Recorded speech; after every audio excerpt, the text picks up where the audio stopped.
we forgot to press the live button. I don't know if we're live now, but we've been having a fantastic discussion. We gotta be. Hang on a second. Hang on. Let me. It's all downhill from here now that we're live. I know. Now that we're actually live.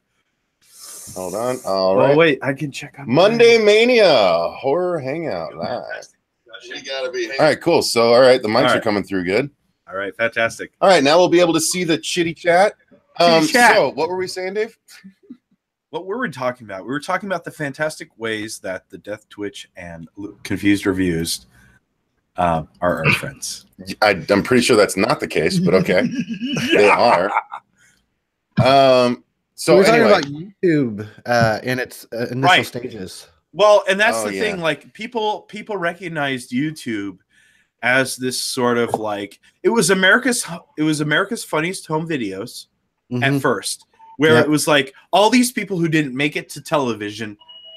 You had the opportunity for people to watch your videos of your dog biting your crotch or you falling off a ladder or whatever. That's kind of what YouTube started out as. It was also a lot of like people uploading their videos to digital for the first time, like their VHS. So it was a lot of home videos. This is 2006. Now, people don't realize YouTube was around in 2006 before Google bought it in 2000, whatever it was, 9 or 11. 2007. Yeah. They were around and they were like, hey, you can upload 10 minutes of your own footage, no matter what it is. And we're not going to say much. There wasn't a way to make money. It was just a way of sharing your videos with your friends. I really liked YouTube. I mean, I still like it now, clearly, because it's homegrown entertainment. But in the beginning, it was just cool because it was so relaxed, sort of. Yeah.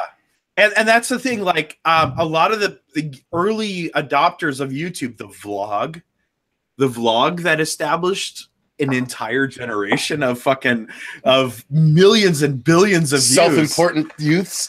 The idea that you would just share your life with everybody, the reality TV of the internet, the vlog. That's where YouTube was like, oh, hey, we have a different platform. We have a different way for you to enjoy the life of other people.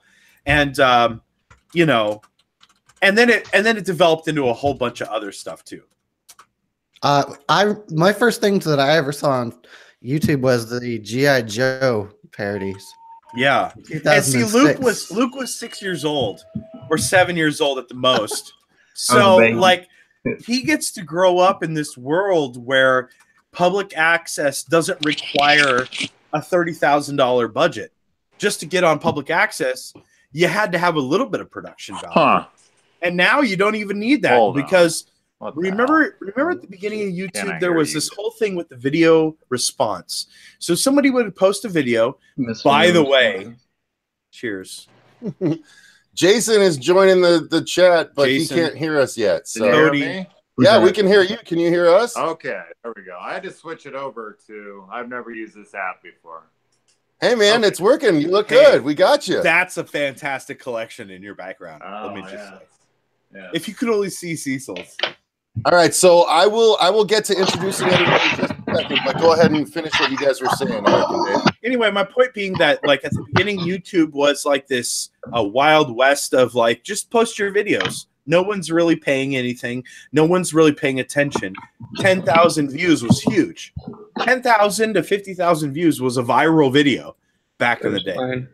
And nowadays, now it needs a couple of million or whatever. But I just think that YouTube has provided a platform for no matter what your fandom and passion might be, you have a platform to release your content and distribution that 150 years of people haven't had access to.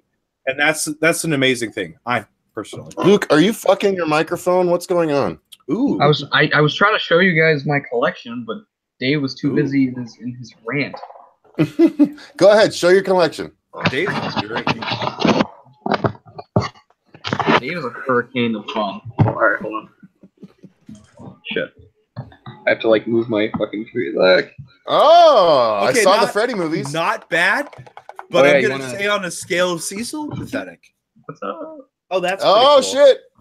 You got some. Oh, and I'm gone again. Oh, I love when Luke appears like very briefly. They're like They're like the Where's Waldo of the horror community. I yeah. actually... I literally can't talk about your looks now, Luke, because you're 17. It seems like it's... awkward. Yeah, I'm going to get into trouble. Confused, that's for sure. So, I need your guys' opinion on whether... Okay, fuck you, dude. No, well, that's a weird follow-up to that. I need your guys' opinion, okay? Fuck you. No, I don't know that... what's his name? New guy who I don't know. Hi. New guy. Okay, yeah. Let me be a guy host said here. Fuck you too. Yeah, let me be a host here. Okay. I don't know if he knows that I'm sarcastic or not. Yes, he is. So, guys, welcome to the horror show. I'm Cecil Laird. I'm producer Dave. We are here to do a fun horror hangout. Just blowing off some steam as I have been a lot recently. I know. It's okay, but we got some awesome.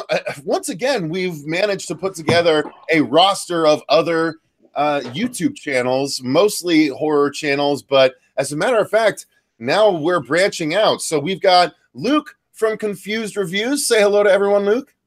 Hello.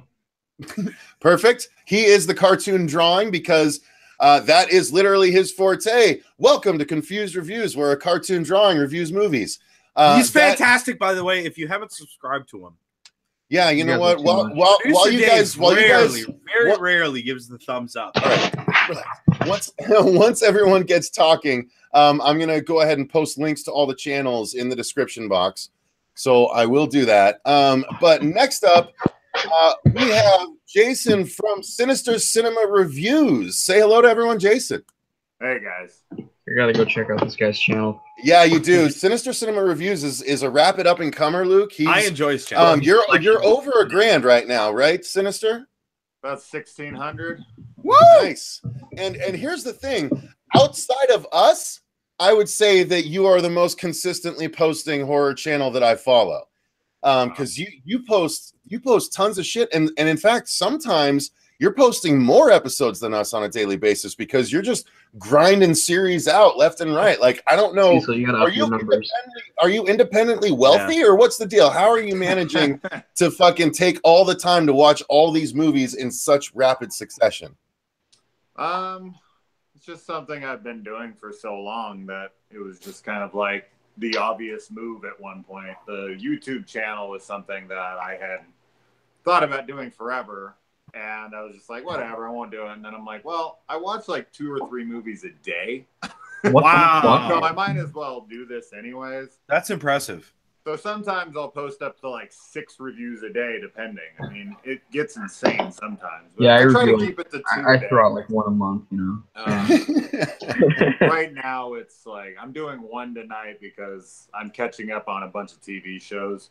Mm-hmm. I was doing like Walking Dead spoiler discussions, but the show's so fucking hated right now. Oh, fuck The Walking Dead, man. I'm over it. You're 17. What do you know? I'm fucking over it, man. You know what? I still haven't watched beyond the first episode of this new season. I've watched 0 episodes of the new season. I've been distracted by other things, but yeah, I mean, I heard that last night was just an hour and a half long, drawn out like goodbye, and it's like, okay, I don't really need to take my time to go back and watch that right now. Goodbye. Yeah, I even know what happens in the episode coming up that I haven't even seen yet because the internet, but it's fine. Luke, what do you guys do a day?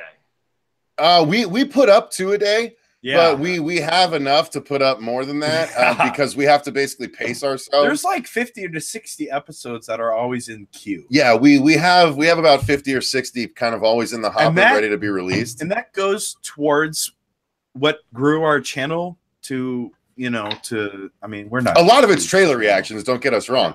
Like that's sort of the easy, quick content that we can put together that's still viewed. And actually our trailer reactions tend to be some of our higher viewed videos because we tend to do some of the smaller movies too that people would otherwise have not heard about had we not done them. So but yeah, we basically pared it down to 2 a day because we found that honestly that was how we started growing our channel the fastest, was when we scheduled you know, 1 in the morning, 1 in the sort of mid to late afternoon. That way we hit the West Coast to the East Coast in wake up hours, you know. And it's been sort of steadily, we're still growing at about 1,000 a month right now. So, I mean, it's been working for us. I don't know that that's the reason. I mean, how long have you been going, Jason? This will be month 6. Yeah, so you got to 1,000 way fucking faster than we did. 1,600 already. That's way faster than we did. So, I mean, you're doing something right with your regular uploads. YouTube rewards that shit. So, I would say if it's working for you that well, you know, continue what you're doing. How many per day are you getting right now? Or how many what? How many subs per day are you getting? I don't know. I mean, I'd probably say like 25 to like 30, somewhere in there. Yeah, we run 30 to 40, 30 to 45 maybe. So that's, you know, that you're almost averaging us, and we've got, you know, 18 times the subscribers technically. So you're doing something fucking right. And dude, that's one of the things, like, it's like, hey, every time you put up a video, you might have new subscribers, new people to check out your videos. Well, I think the reason that my channel has grown at all is just because the thing that I really focus on heavily is I try to get reviews up on things that come out as fast as humanly possible. Yeah, and that helps. That I'm like one of 2 people who have a review for, you know, when something comes on Netflix, I fucking press play at midnight and I have my review at 2 a.m. Yeah. You know, like, that's smart. There's just like me and like maybe some guy that got a screener. You know, somebody who got it before the Netflix even had it out. So, like, I'm completely unscripted. I am completely off the cuff. Like, I walk out here 2 seconds after I watch a movie and I just talk. Yeah. Yeah. And then I literally press upload. Like, that's the way to do it. Now, I'm not going to dive too deep into your process because I still want to have you, you know, come on and we'll do the whole horror history and everything. So, but let's move on. Independently wealthy, and I'll answer that question next time. Yeah, I actually would like to know the answer of how the fuck you're able to watch this many movies, because I'm jealous, frankly. But you know, it's awesome. Sleeping, my friend. It's not That'll do it. That'll do it. So then, of course, we also have the uber talented and the horror tuber that has branched out, is now doing the Speed of Sound, where he gets to talk about all the music that he loves so much. But he tends to be a sort of go-to influence for a lot of horror tubers on the channel, or, you know, on the platform. I know a lot of people that idolize the Death Twitch, including the top subscribed channel, Bloodbath and Beyond, is a huge Death Twitch fan. And so, I mean, there's good reason. So, of course, we once again have on Eric Harrison. How are you doing today, Eric? You know, I'm doing pretty good. First time in 2 weeks that I haven't been sick and choking. So that's why you haven't seen me, guys. Well, listen, no, it's good. It's good. I'm glad you're feeling better, brother. Right off the bat, me too. As producer Dave, I gotta say that the cord in the background being off, like, you know, like it should just be nice and neat against the wall. That's I'm so sorry, guy. It's okay. Dave, what are you doing? What are you doing? You're welcome to come over and produce my show for me. I would literally. What's your address? We'll do it off. Well, everybody get your paper and pen ready. Here it is. Exactly. Make sure you send the Death Twitch all kinds of fun mail when you find this out. Everybody wants to send me beer. I just need a P.O. box, and I can get all sorts of goodies. Beer. Oh, man. So we have a lot of people. Channel Sundown is in the chat. Mark Pearson, Sam Power, Everything Horror is here. Matt Reyes, Leon Reaper. Show him love. Hey there, finally caught you guys going live. Awesome. Reader in Black is here. Oh, Confused Reviews is here. Dino from the Late Horror Show is here. Dino, do you want to jump on, or is it too late? I know it's always too late for you when we go streaming. Mark Pearson. Pearson? Pearson. That's what I said. I mean, it's never too late. Here's my response to your very appropriate comment. Savini Jason is here. Fuego, I invited to come on a long time ago, and he has yet to. I don't know. He's too busy with his bongs. Oh, shit. That's probably true. Just watch Blair Witch. It was like watching The Ritual, but not as good. Maybe I'm just tired of found footage. Retro Sat X Road says Ritual. Jason, Ritual Sinister is Cinema not- Reviews rocks. Yeah, that's Who exactly. said that? Retro Road Sat X. Ray Robinson. Oh, Dino's not set up. That's okay. We'll just miss you the whole Oh, thing. bummer. Who's the new guy? 55 Bueller says, "Yay, Jason Cunt! So glad to see you." Technically not I like the that new guy. guy. Hey, I'm glad I brought over some of your audience, Jason. Hopefully they'll subscribe to us while they're I here. went on Killer Flicks, the group that I'm in, and I posted that I was going to be on here in like 20 minutes. So I figured a few people would jump on. Yeah, The group that's that awesome. you're in, the group that I'm in too, motherfucker. Come on. I'm also there. Yes, you are also in it. I just meant that. You know what I mean. Yeah, whatever. I see how it is. Yeah, Suddenly yeah, you yeah. forget. No, I'm My just kidding. question I have is that why are we like exactly at the same time? And when you watch like a news report, they're like listening and they're like for like 5 seconds before they talk. I don't understand how they can never fucking fix that delay on television. And here we are, and we're just like right back and forth, like no delay at all. I think it's the same thing. You're waiting for someone else to talk. You give them the opportunity. It takes a half a second or 2 seconds for fucking the technology to catch up, and then you got to fucking talk. I don't know. as simple as It that. seems like it's Sounds working right for on me. to me. I just don't say anything, so it's no. Yeah, your sound always syncs, Eric. Wait, what new guy are you talking about? Because I'm not the new guy. I've been around. What new guy? What are you talking about? Hey, calm Somebody down. said, "Who's the new guy?" I watched a movie called The New Kids. Is that the any other good? night it was directed by Sean Cunningham. Wasn't as One much of a with, horror though. It's more of a thriller. But was this pre Jason Goes to Yeah, the Hell one or with post Dave Jason? Spader. It was James 1985, Spader? Okay, so it was before he decided to kill him. and it had James Spader, right? yeah, it had James Spader, and then Tom That's Atkins Dylan. was in it for about 4 minutes.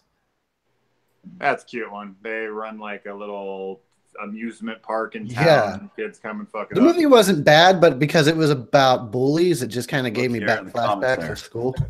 Yeah. Okay, so we have gotten a couple of questions already. So Leon Reaper asks, apart from the Friday the 13th / Halloween series, has the slasher genre died? Yes. I think yes. The slasher Yeah. genre in the state that it was in the 80s has died, obviously. Right. But there are some people fighting to keep it alive. You have your, Victor Crowley's from Adam Green. You have, you've got the Laid to Rest. Apparently, is getting a third movie next year sometime, or this year sometime. So some people are trying to sort of keep it alive. I have one written myself that if we ever manage to get the show big enough, we'll run a Kickstarter for it. Sure. I think just that slashers definitely took a back seat to paranormal, and then when Yeah. the zombie craze was going for all that time, other It things. comes in Also found phases. footage. I think Found when you're footage, talking too. about that, you're just talking about the popularity of something. Like in the mainstream cinema, are slashers dead? Sure. Are they on the VOD or in like this, straight to DVD market? No, of course not. But another thing that's happening right now is that like everyone who is a slasher fan that wants to make slashers now only makes throwback slashers and isn't really trying to push the genre forward. I feel like there's plenty of ways to expand upon it, but everyone wants to just do a 80s throwback and throw synth music in and blah blah blah. So I don't know. Like I don't feel like we're pushing it enough to make. There it is a lot of mainstream. throwbacks. I would agree. And ever since Scream, no one's really pushed the genre forward. Right. I don't feel. I think It's James just Wan has done his job, sort of pushing aspects of it forward. With Saw? No, with Conjuring. with the Conjuring and the Insidious, the first two Insidious Right. movies were really That's good. not too. the slasher genre. No, I know, but you're Yeah. you're saying no one has pushed the genre forward. All right. I don't. I can see that. Oh I can yeah, see no, that. horror. Is That's true. Yeah, That's true. but anyway, okay, if you're Like okay, since so Scream, we haven't had a really good slasher. I mean, Hatchet. but again, Hatchet is a throwback, Right. So Yeah. that's not pushing it forward. So you're not wrong. You're absolutely not wrong in that aspect. Producer Dave, not No, always not wrong. you. Jason is not. But Wrong. I've seen plenty of slasher movies that I've loved in the last couple years. It's just as I said, they're not mainstream films. Like there's really funny ones, there's really fucking gory ones, there's really but there, yeah, in the theater, no. I mean, the last like slasher type film I saw in the theater was PG-13, and how often does that work? So right, not very, yeah. And even though I enjoyed the movie, it's like you have to take it with a grain of salt because it's not really truly a slasher movie unless you're seeing like gore and tits and like what slasher movies used to be anyway. For me personally, I think we need a new filmmaker, like a modern Sean S. Cunningham, come in, do something that's similar to what the '80s did, but throw that in the modern time. You know, just kind of how would people today react to going into the woods? Like I know they kind of did that with Cabin in the Woods, but like expand that further. You know? Sure, yeah, that's a good idea. Back to the woods, back to basics in a sense. Right. And people are even more like kind of skeptical about the wilderness these days, I think, than they were back in the day. Oh yeah.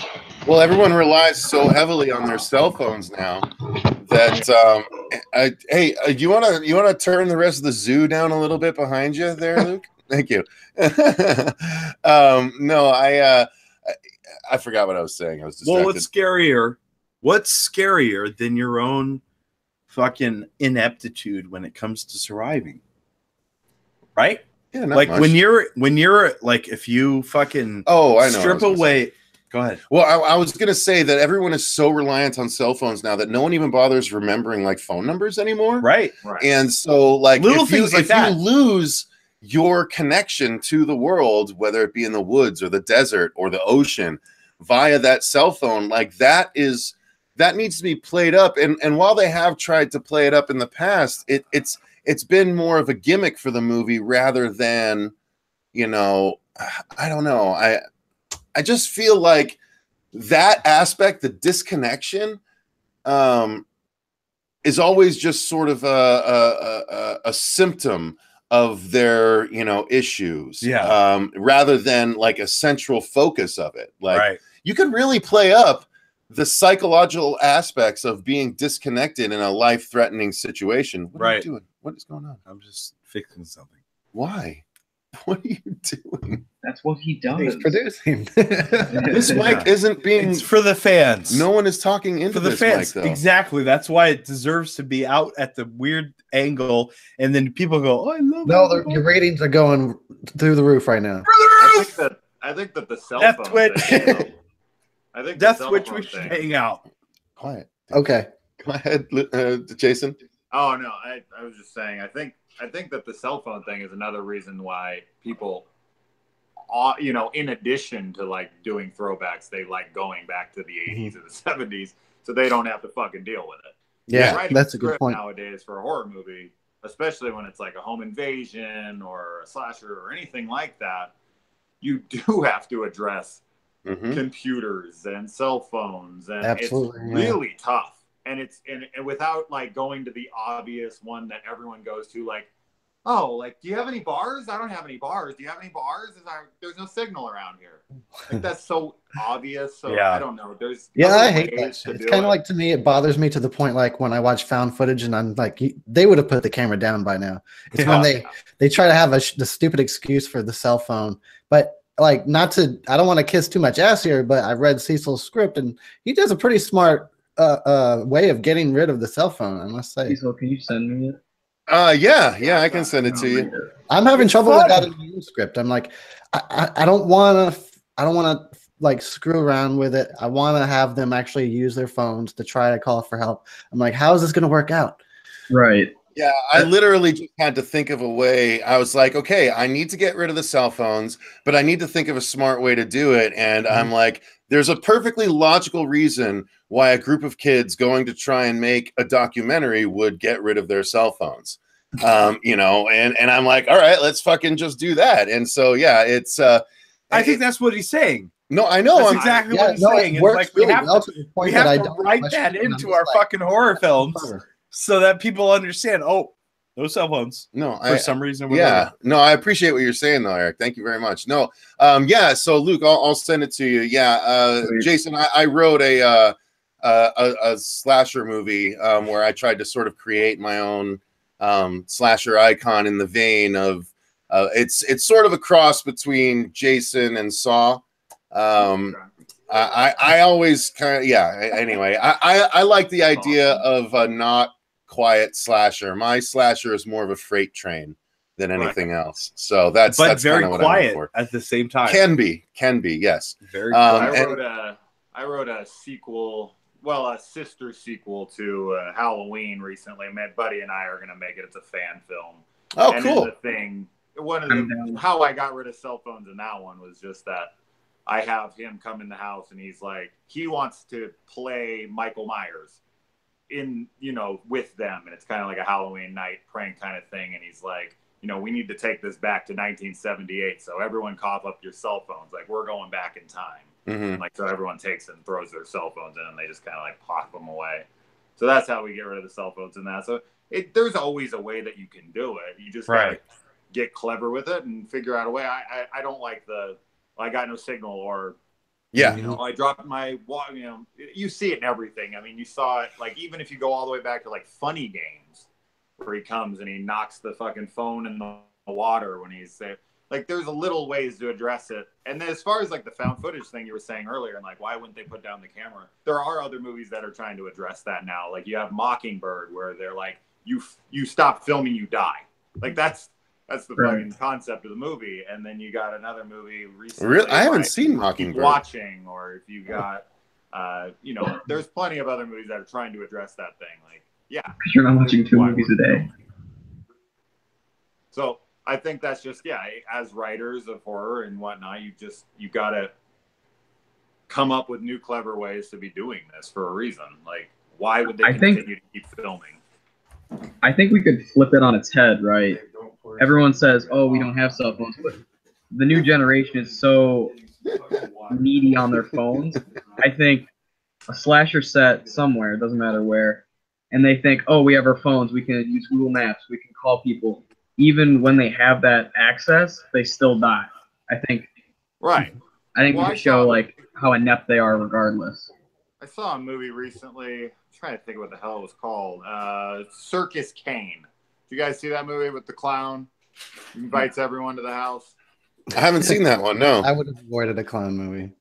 Anyway, Circus Kane, and he actually he invites all these people to the house so that he can kill them on screen, live in front of everyone. And he implores them to bring their cell phones. And they're there and they're live streaming and they're taking pictures and they're calling the police and they're on their way. So that's addressed there. I mean, it's all over the place. I mean, people are trying to address it in new, interesting ways. So I don't know. They should just, I'm surprised they didn't do more Scream movies because that guy will call you on your phone. Well, Wes Craven had 4, 5, and 6 was going to be a thing, and then 4 didn't do very well, so they canceled 5 and 6, and then when they went for the TV show instead. I guess he probably wouldn't have made it to do another one anyway. Guys, I just real quick want to shout out. We got Lee from Drum Dums is in the house in the chat. I just said hello. That's pretty awesome. Yep, and Tracy from Scream Radio is here.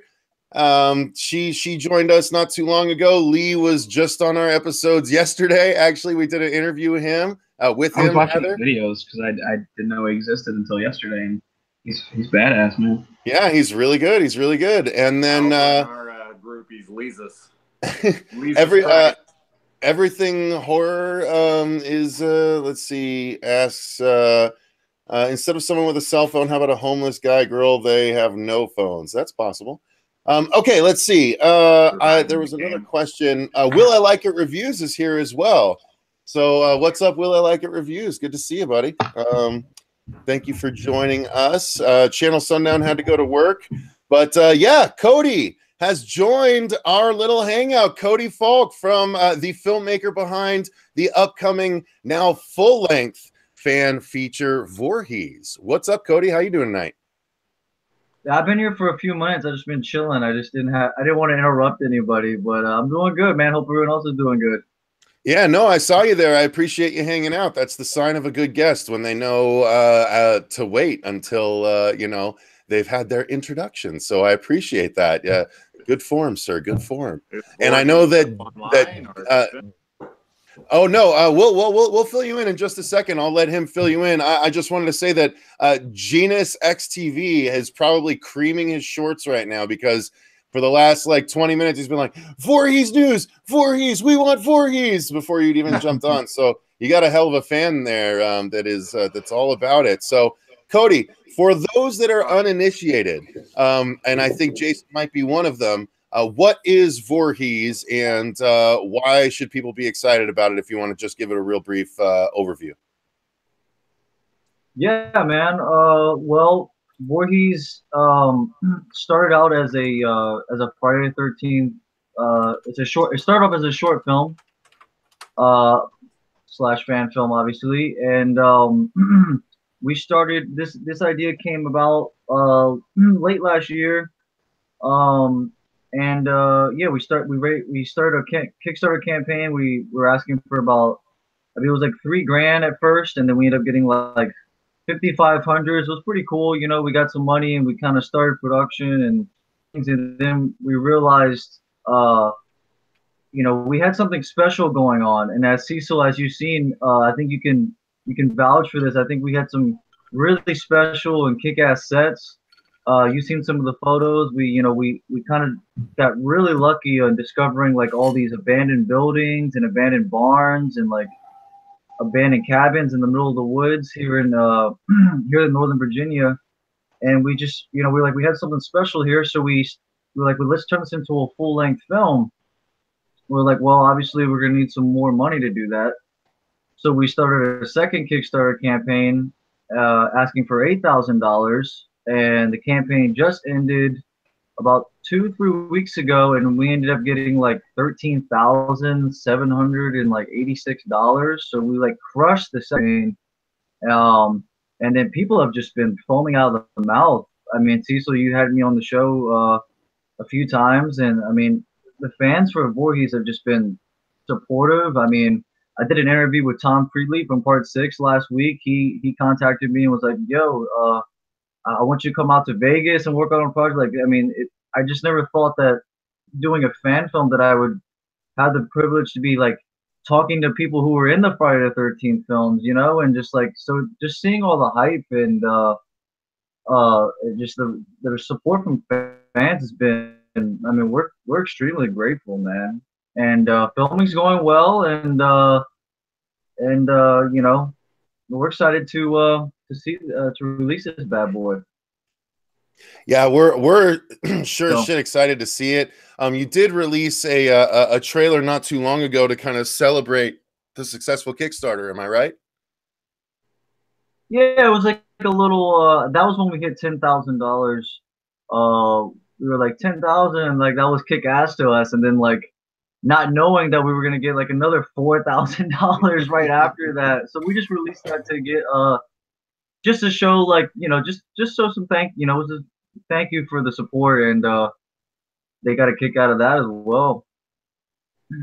Yeah, well, I will back up what you said. I watched, you know, some of your location scouts, and man, some of the locations, that last one you put up, I swear, there's fucking tree, like really thin tree branches, just angle blocking the perfect camera angles as you're like doing a chase. Like you can transition by ending on one of those, you know, and cutting to a different angle. Like there's so much production value that can be added with these locations that you're finding. And you've sent me you sent me that you posted later on a brief edit of one of the scenes, which I still think a shot needs to be trimmed out of, but that's just my own personal opinion. But nonetheless, it's so fucking exciting to see what you're doing, because it's so clear that you know what you're doing. And, you know, a lot of people, whenever we talk to you, bring up Never Hike Alone, which, you know, came out not too long ago, another fan film. But what they don't realize is that you are in close contact with the filmmaker behind that. And, you know, you both are trying to like raise each other up. And the reason that you're coming out later is because you purposely stepped back. You didn't want to step on their toes. And this is all stuff we found out in our interview with you. And now we're able to throw the spotlight on Voorhees in a way that we couldn't for Never Hike Alone, because we didn't even know about it until it was out. Luckily, you've granted us a sort of access that is super amazing and makes us excited to want to follow it every step of the way. I don't know that that Cody's going to be providing screeners for all the horror channels in the chat because everyone is asking for them. But I will say that hopefully we're going to be one of the early channels to watch the film because we're super excited. And if I can possibly arrange it, I still want to figure out a way for us to take a weekend trip out when they're going to be filming. Cody said that we could come out and do an on location horror show coverage. If you're still down for that, Cody, you could watch it. Yeah, I mean, well, yeah, absolutely, man.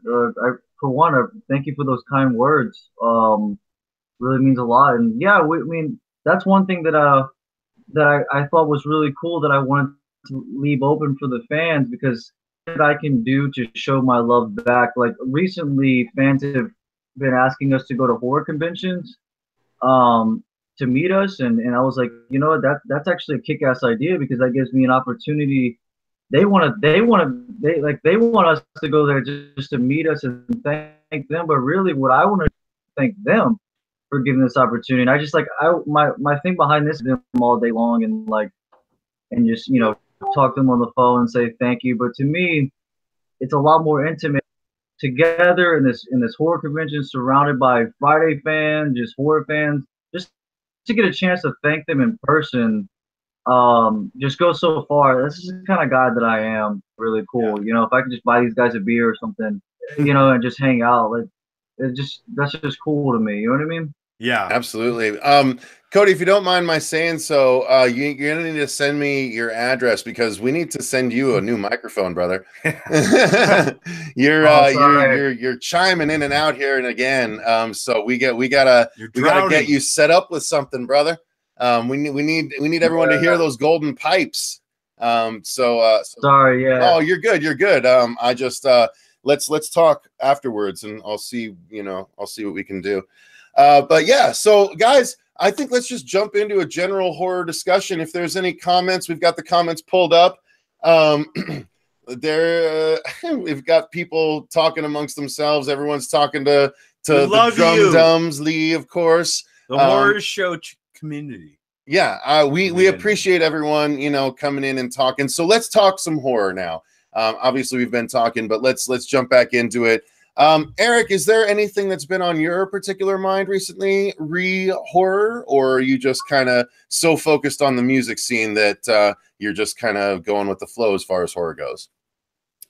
Oh, you know me, I just watch a lot of old stuff because there's still a lot of old stuff that I haven't even seen yet. And so, like, I watched Street Trash last night. I Was a Teenage Frankenstein, which turns out to not be very good. Find out, you know. I just like Street Trash?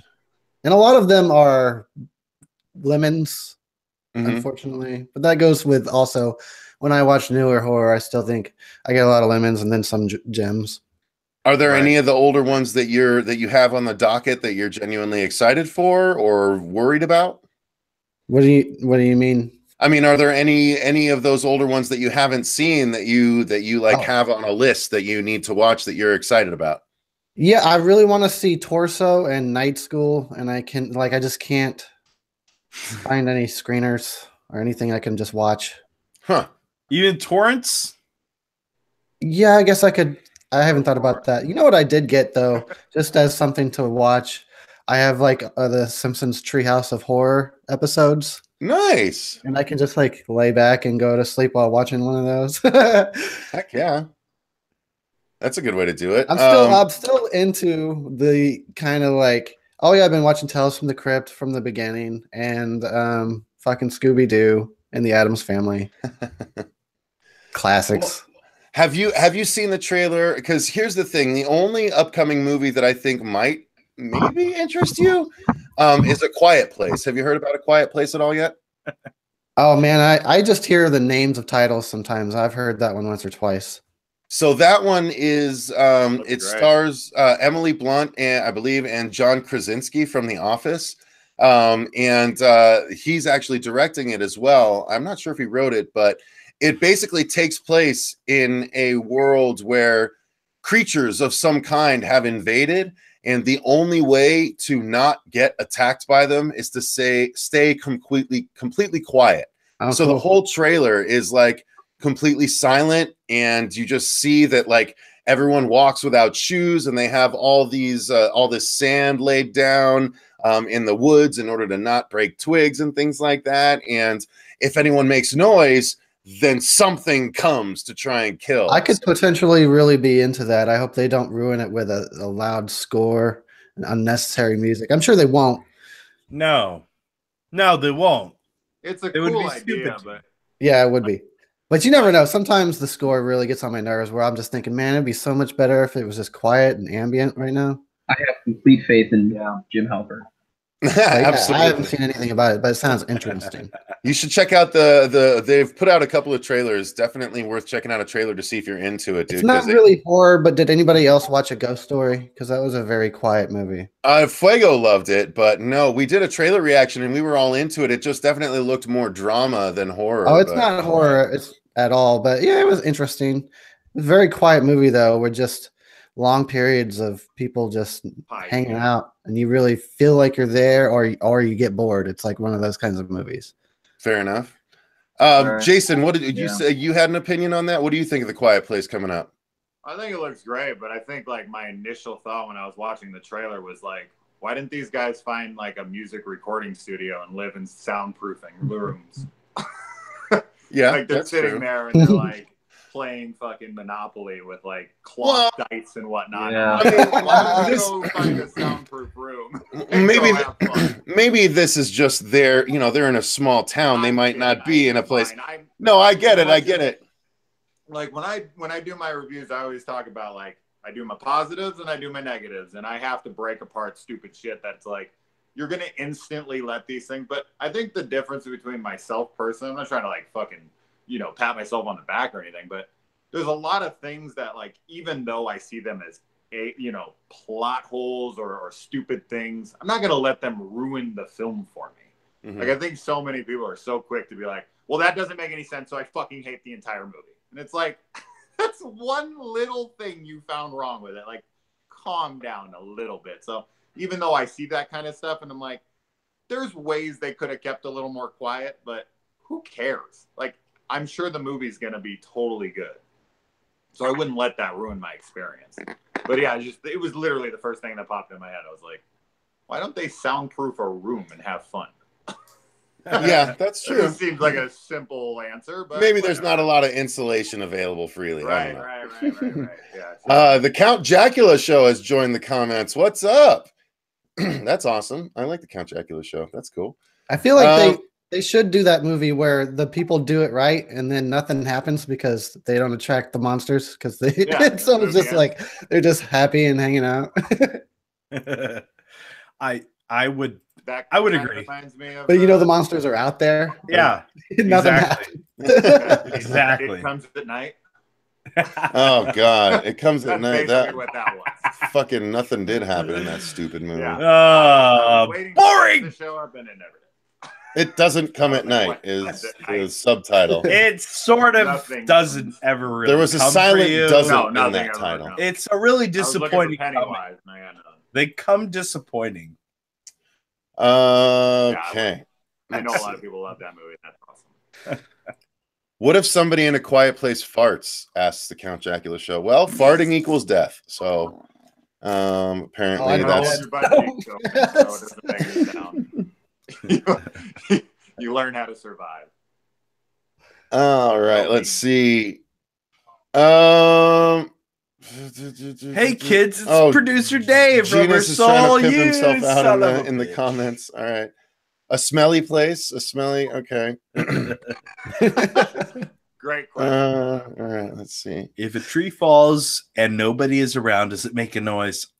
Obviously, you require an observer to this scenario. No, the answer is fucking the tree yes. Didn't even fall unless somebody observed it. The what? You made my point. The observer. Logic. Fucking metaphysical. If there's no observer, nothing happens. It's no. Yeah. All right, Dave. Jesus. All right, I got a question for everyone in the comments. What is my shirt from? Let's see the horror fans out there. The Ghastly Grinner. I don't know, but Pulp Fiction? Noah Justra Tijovic says, you guys worried about a PG-13 Meg? And I would say I'm not worried about it because there's I cringe a little bit. No, but there's how much gore do you need with a Meg when it's big enough to swallow like 8 humans at once? Good point. Right. You're going to be able to get away with it just fine. You know what I mean? See the inside of its stomach digesting them. Ooh. Well, listen, if they did the original ending of the book, which they're not going to, I already know they're going to do the ending of the special edition, so I can tell you the ending of the original. The ending of the original, the main guy, who is going to be played by Jason Statham, unfortunately, basically he's in the water, and he's basically been riding around this little, one of those underwater submersible things, right? Exactly. And he's got enough for 1 burn left, but the ballast is broken, so his ass end is up, and the Meg is rising from below to eat him. And so all he does, he has 1 burn left. All he's going to do is try and shoot himself down the Meg's throat and kill it that way. And when he does shoot himself into the Meg's throat, but he ends up surviving and waking up, but he's inside in the submersible, Lexan pod. He gets out of it with, an oxygen tank, a little pony bottle, and he literally takes a megalodon tooth that he keeps in his pocket since the very beginning of the book and saws through the membrane of the inside of the shark and basically cuts its heart out from the inside. And when the shark drops back this way, he floats out the front of the mouth and escapes that way. How else do you end that story? Yeah. We have like hopefully the CGI is good. Scene. Kind of a little bit. It was really cool in 1995 when I read it in the book, but and now it's like I don't think that would fly very well. So they changed it. The author changed it in the collector's edition. It is a fantastic ending. It was a great ending. Hopefully the CGI is good. I think it will. Don't translate to film. If you look at In the Heart of the Sea. In the Heart of the Sea, Ron Howard's whale movie, that was actually the reason that Eli Roth took on the Meg project originally when it was greenlit, because he said he saw the whale effects in the Heart of the Sea and believed that he'd be able to make a realistic 60-foot great white shark and make it scary. And then after that, John Turteltaub just took over once Eli Roth left the project. So now we have the director of National Treasure 1 and 2, I think. A big action movie director. Maybe he did Sahara too or something like that. Did a bunch of big action movies. So now he's taking over. Now Jason Statham is playing a scientist. No, but Denise Richards. Yeah, exactly. But he does play a military scientist. He was part of, I think, the Navy. Right. He was a Navy exploration scientist. But correct. But the book has spawned 5 sequels, and it is going to be a movie about a gigantic prehistoric shark that actually is still alive and rises to the surface after all these years to wreak havoc. There's no way that's not going to make a shit ton of money. After Jason Statham punches you in the head enough, he's probably the smarter of you. True. He's the smartest guy in the room after he breaks everyone's faces. Right. Yeah. We'll see. Have they played some smart characters before, though, in films? Mr. Fast Talk. Yeah, exactly. What's up, Cody? I don't know. He's fine. It's acting. Who gives a shit? Like, any of the people we see are all that smart anyway. So, we'll see. Go ahead, Cody. Eli Roth doing that, I wasn't all excited about that anyway. So it would have been okay. Cody, what were you saying? Well, I know that they released a poster for Meg. I was just curious, have they released like any photos of, they're probably not, but have they released any like photos of like anything? No, nothing regarding the shark. They've released one on-set photo of Jason Statham and his character's wife to be, played by, I think, Li Bingbing, if I'm not mistaken, because this ended up being one of those co-productions with China that we've been getting a lot of recently. So much so that the original Meg book, when the Meg surfaces after, you know, all these years of being trapped below 7 layers of freezing cold ocean, when it makes it to the surface in the first book, you know, in the first edition of the book, it goes east to the California coastline. But in the special edition, it rises and it goes west to China, because they knew the production was going to be half funded by China, and so half of the movie kind of had to take place over there as well. So he had to change that. So that's a little bit different. However, there's one scene in particular that I'm super excited about that they're going to do. Are you bored? No. What's going on? I'm following the rules. What rules? Dave's blue straw. What are you doing? Guys, he's distracting me. Don't let him distract me, for fuck's sake. Come on, be a pro. We're good. All right. So anyway, there's some really cool scenes that I hope we get out of the movie. But I think it can be scary, even though it's going to be PG-13, because it's still going to be a gigantic fucking great white shark coming at you. Absolutely. Yeah. Well, I think the CGI could either make or I think the CGI should either make or break that movie. Sorry, go ahead, Cody. Say that again. Well, I was just gonna say, I mean, I think the CGI is either gonna make or break that film, and hopefully it turns out good. Fingers crossed. Yeah, hopefully it makes it. Yeah, I agree. Eric, would you watch a giant shark movie? That's actually a big budget giant shark movie? I would go in with low standards, like low expectations, but I would watch it. I'm not big on shark movies. I like Jaws. Yeah, well, that's a shark movie. Really cool shark movie. It is. Did you see The Shallows? Yeah. And you didn't like that one? I would have liked it better if they had used a real shark. Really? Yeah. Okay. I was distracted by the cartoon shark, but the premise was pretty good.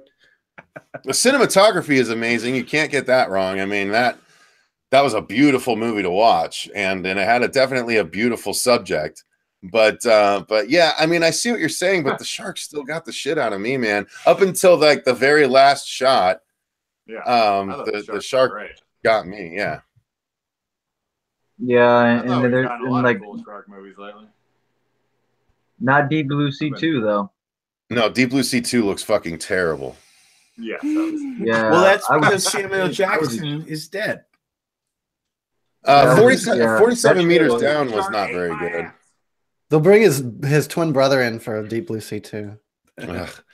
Yeah, if someone brought up 47 meters down in the comments, and while I liked some of the things they did, it was overall very lackluster, and I felt like all of the shark kills were in the trailer, so it was a bit of a bummer. That's how you get distribution. An even bigger bummer is one that Fuego and I still haven't reviewed that we've been meaning to for a while, is Open Water 3 Cage Dive. Ouch. Oh god, that was so fucking bad, man. So bad. It was literally the Open Water of the recent shark movies, because I fucking hated Open Water too. So yeah, I don't know. The other thing I fear with Meg is the title. Like, I feel like people who haven't read the book are gonna get turned off as soon as like the title comes on the screen. I think people are gonna laugh out loud. Well, they changed the title to The Meg. So now they think that's going to fix the problem. They're like, it's not just Meg, it's The Meg. The Meg. Right? The Megalodon. Yeah, but Megalodon's boring and it sounds too sciencey for the lower middle class. Sciencey. But Meg and The Meg, I don't know. Yeah, but Jaws. Here's the thing. No, they're gonna associate the title. They're gonna associate the title with the footage. The first trailer that drops is going to sell everyone on the movie. There's no one that's going to not. When you see a shark that's 3 times the size of Jaws in all dimensions, taking on Jaws, he got 5 feet bigger. That's true. Is that right? Was he 45 by the end? He was 45, then 30, then 35. I don't know how big he was in the 40s. Well, that's what happened. Oh my god! 35 and 3. Sequelitis. Was he really 35 and 3? Every time. God damn it. That's crazy. Well, anyway, Megalodons could be anywhere between 50 and 80 feet long. So they could be massive. And as soon as that is put to screen, when people are scared, as there's two things people are 100% always scared of: clowns and sharks. They always just do well. People just love getting scared by that shit. Deep Blue Sea did inordinately well. The Shallows did amazing. 47 Meters Down did well enough that it's getting a fucking sequel. And you know, like it's just the way of it. 48 Meters Down. They have to go better. What about Shark Night? They had a rap song at the end of their movie. Oh my god, Shark Night 3D was just god awful. Shark Night. There have been some really bad ones. Hey, my head is like a shark spin. What about a clown shark? Oh, Andrew, shark. You're a genius. I want a clown shark. Yes. Fuck that. They already have the grin Cecil, for I it. feel like you could write a good shark movie. You think I could write a good shark movie? I think sounds like a good, yeah. I have a good shark movie Cecil idea. could write the next Jaws. The problem is, no, I couldn't write the next Jaws. No, I have a really good shark idea though. I have it all outlined out already. It's but I don't want to say what it is. It's a good one. As producer Dave, I like that idea. Yeah, my idea is it like Toxic Shark? What's that? Is it like Toxic Shark? No, it's not like that. It would be closer to it would be closer to bait than anything else. Yeah, I love bait. But also like cousin of Sharknado. Cousin, maybe a cousin. Bit. No, fuck you. No, a weird. No, cousin. it's a weird blend of bait and Shark Night, I guess, because it's not just like one species of shark or anything like that. So the idea involves a lot. So, but I do have a good shark idea. Yes, of course I do. The shark. I honestly, as much as I love creature movies, I actually have an entire creature verse a la Avenger verse, like where I have 4 separate types of creature movies that by the end you realize all take place in the same universe, that then the survivors from each one come together in the last movie to take on the thing behind all of the different creatures. So I have I actually have a lot of big ideas when it comes to horror films. I have a thriller written, a full-length thriller written, a kids feature written, and then my Bracer movie written. But then I've got a document with over 50 different movie ideas. Probably 45 of them are horror movie ideas. So it's just I always write them down, and they just expand and expand and expand, and that's what makes it's such a good outlet for someone that just has crazy shit pop in their head. I just do a little voice memo real quick, and then I go home and I add it to the list and shit like that. It's a lot of fun. So you're the guy behind the Dark Universe? No, fuck you. No, I would create a creature verse, yes, but I would not lay credit or take credit for the Dark Universe. They fucked that so up, it's unbelievable. Oh my god, they don't know what they're doing. They're trying to make Frankenstein sexy. They're making Dracula sexy. They're making the Mummy sexy. No. That's not how this shit works. It ain't fucking look. Twilight is hated for a reason. It made a lot of money, but with the wrong crowd. Wow. It seems to me like it's really obvious that they're just trying to play for the biggest audience possible instead of the audience that wants to see it and is demanding to see these things. They're like, no, let's try to please everybody so we can make all the money. Yeah, no, well, that is what they have to do, or that's what they try and do. But that's the thing. Well, that's what the studios. That's what I'm saying. That's what the studios try and do. But that's why the littler production houses and the independent productions, that's where you find a lot of the heart that's in horror right now. I know. Why are you touching the screen? I didn't mean to. What is wrong with you? Thank you. Guys, we just got joined by another horror show familiar, aka co-host, aka lead co-host, Jaime and Fuego. What's up, Fuegs? Que paso, dude? I'm actually taking a break from reading this bad boy right here. I still have one more story to go, which actually our buddy from Sinister over there, he just got done doing all of the Children of the Corn movies, and I'm about to read the Children of the Corn short story, do a little reread before a review tomorrow. So that book is on their dashboard in the first movie. Yeah, it is. That's awesome. And Fuego, how many parts is your, because right now you're doing it. Guys, if you guys didn't know, Fuego does a twice weekly segment called Hail to Stephen King on our channel, where he spotlights Stephen King in a different way every single episode. And Fuego, you've been on a tear recently. You just put up the 3rd episode where you're reading The Night Shift along with the audience? Yeah, I've been imploring them to read it along with me. You know, there's 20 stories total. I've been going 4 stories at a time. Instead of just doing one big super video, I was like, you know, I'm going to ask everybody to go along with me.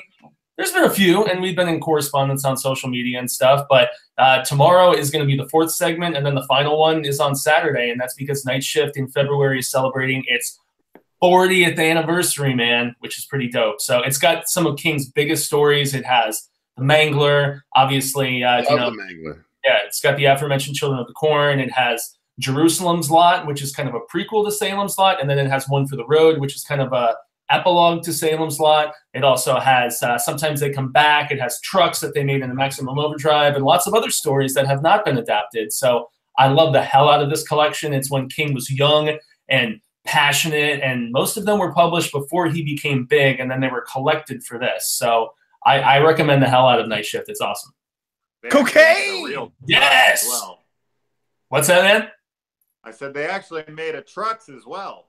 Yes, and you know what's funny, dude? When I was doing my last segment, I rewatched Maximum Overdrive, and then I watched Trucks for the first time, and you know, Maximum Overdrive is dumb as shit, but it's fun, and Trucks is just there's two. Hey man, it's got a good tagline. You die.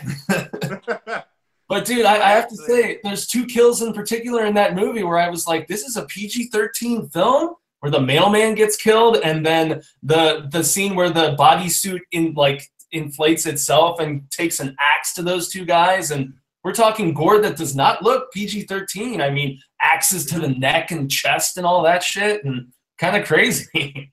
At least we got a helicopter in it. Yeah. I actually took like a month and I watched literally every single Stephen King related film ever. There's like 160 of them or something. I took like 2 months and did them all. Yeah, I saw you doing some of them, but I watched the most recent. You name it, I've seen it. There's so many sequels you don't even know exist. Like there's 3 Manglers, and there's Mangler. Sometimes they come back. Yeah, they're so fucking mad. Return to Salem's Lot. Which, you know what? I actually, with the fact that Cohen was doing that, I thought that could have been good, and I like Moriarty, and then I was like, what the fuck is this movie? It's terrible. So bad. I was like, hey, it's the dude from The Stuff. He's Mo. Yeah. And I love The Stuff, man.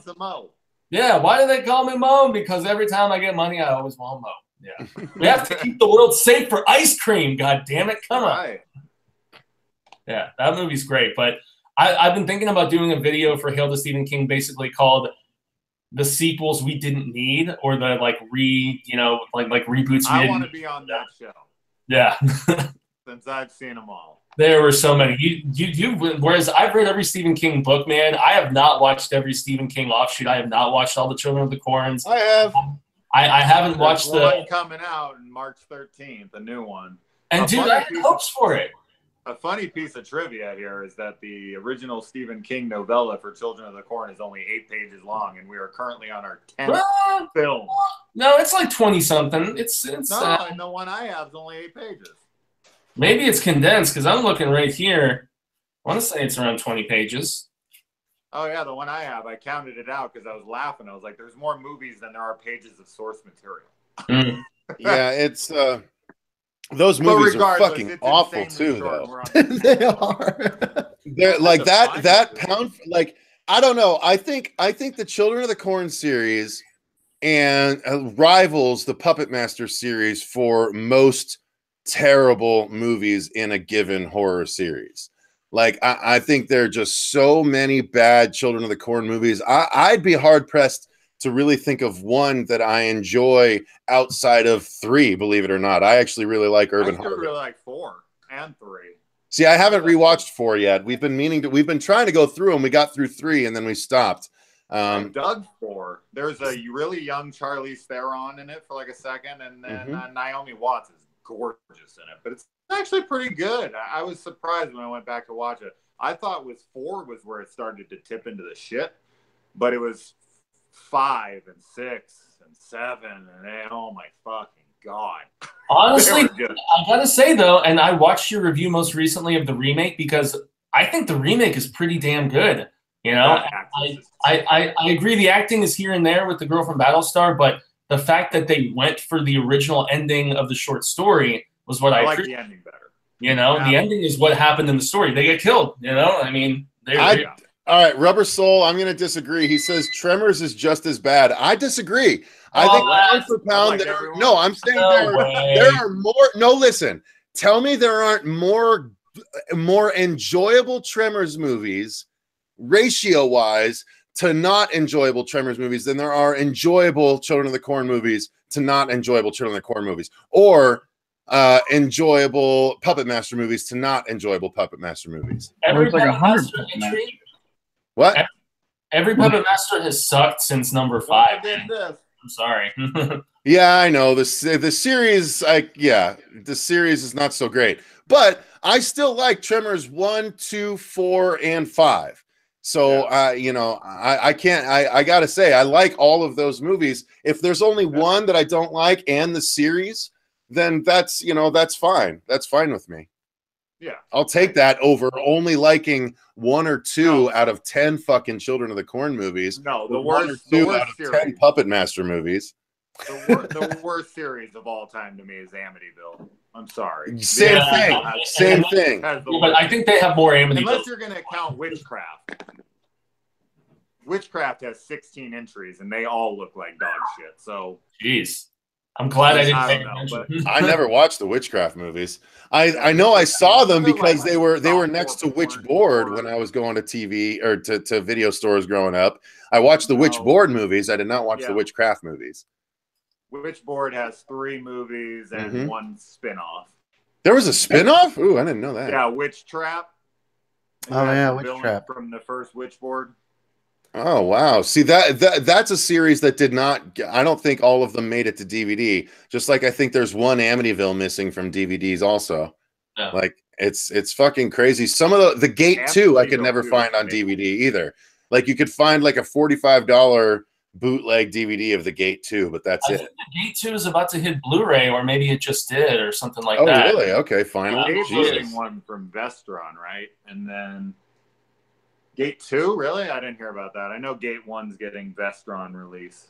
No, Gate. Oh, okay. Hey, Cody, thank you very much for joining us, man. I appreciate it. Sorry, we were kind of there's a lot of people on and stuff like that, but I'm glad we got to get you know tell some more people about Voorhees. But thank you for joining us, brother. I didn't mean to interrupt you, but yeah, everyone have a good night. All right, you too, man. Oh, yeah, man. Later on. All right, later. I gotta leave here in a second too, so. Well, whatever. I'm actually right on board with you, Cecil. I'm almost like, I think I would put Children of the Corn as a little bit lower because I'm amused by the puppets in Puppet Master themselves, even though the movies are god awful. I would go with you on that. There's such awesome design. Cecil, when I first was joining the horror show, I brought all my little puppets for the set decor, as I'm sure you remember from season 2, man, because I love those first 5 movies. They've been shit since then. Yeah. I mean, especially the littlest. Getting worse, I think. Honestly, the second one, in my opinion, is the absolute best in the entire series, where they added Torch and, you know, they had Toulon as a bad guy. I love that second film. I think it's really strong and it holds up.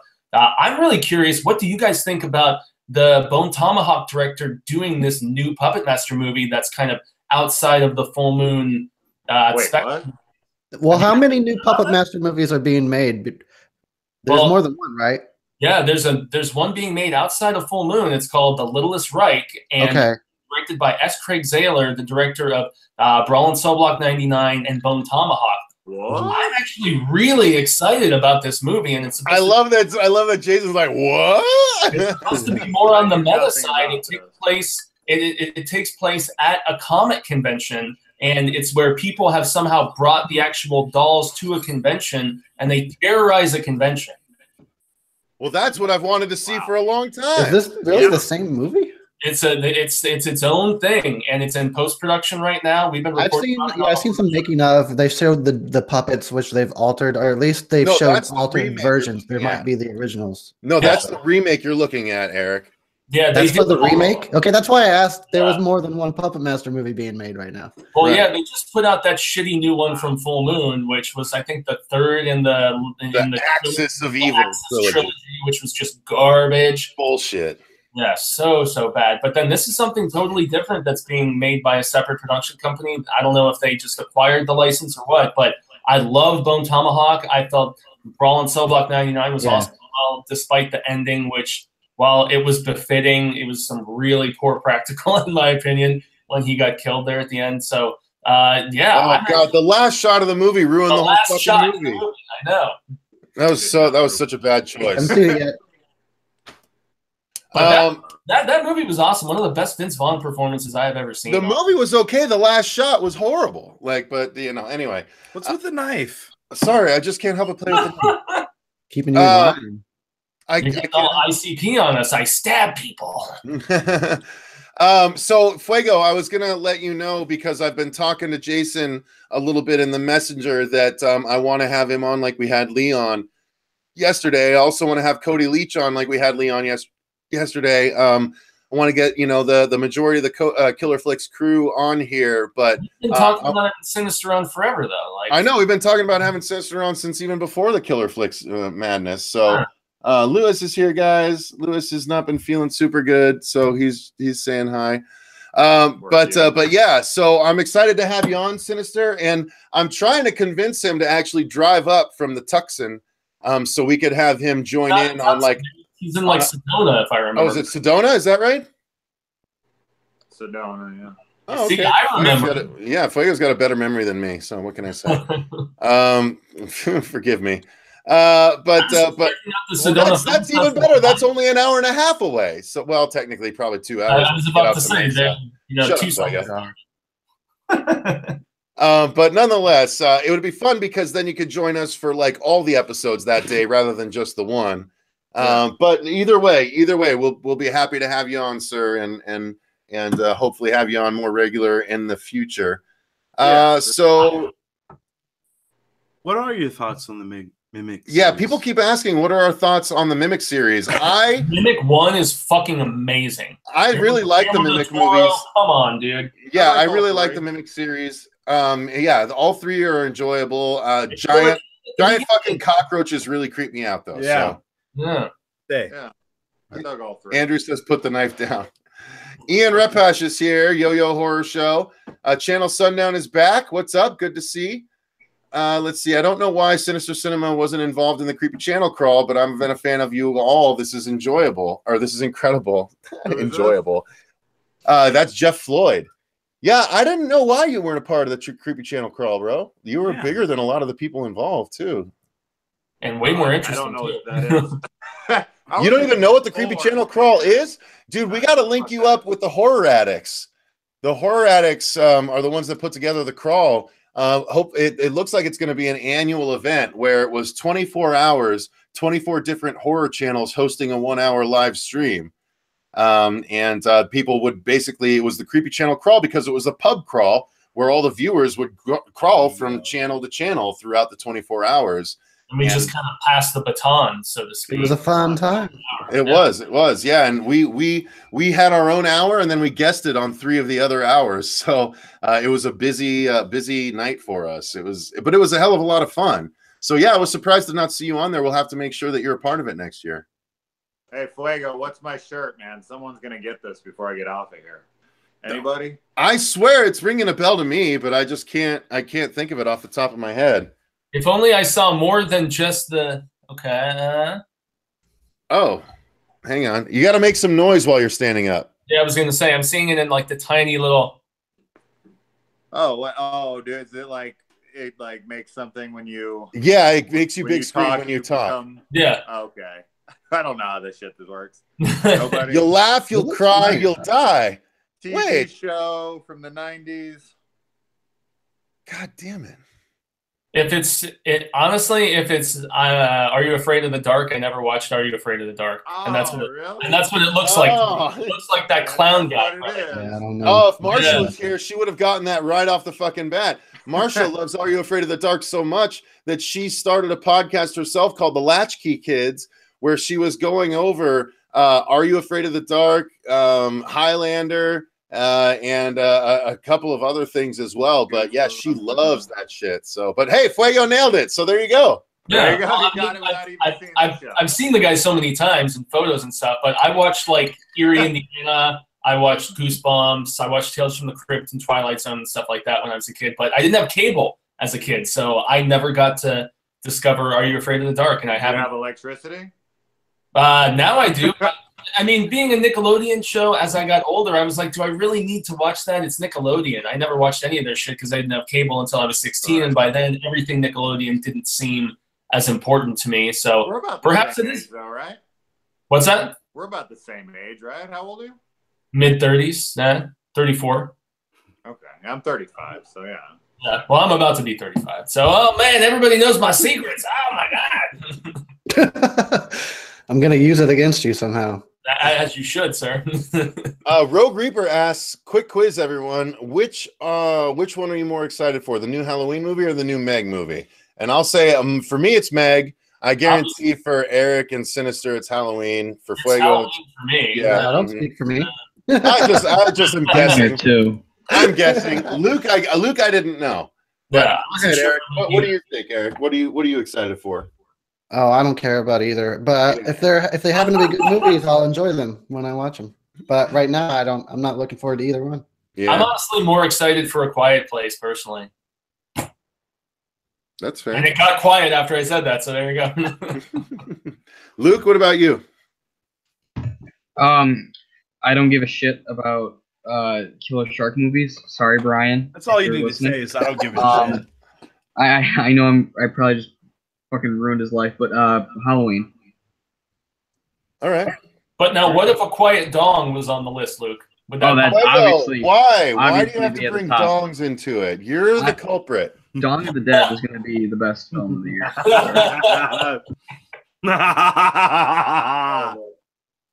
Oh boy. You okay? All right, let's see. Yes, Jamie Lee is coming back for Halloween. Yeah, it's too complicated to explain. I thought she died in Halloween H2O or something. There was Resurrection, but they're retconning all that shit. And honestly, Channel Sundown, tell Fuego. He's the one that brought up the dong. Tell him. Yeah. Yeah. Amanda.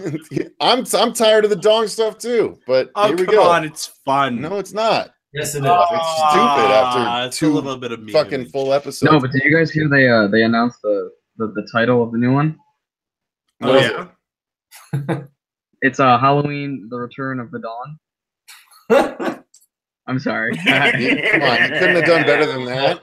I was going to. I think I have to ask if anyone has seen the new Dawn of the Dead, the new Day of the Dead film.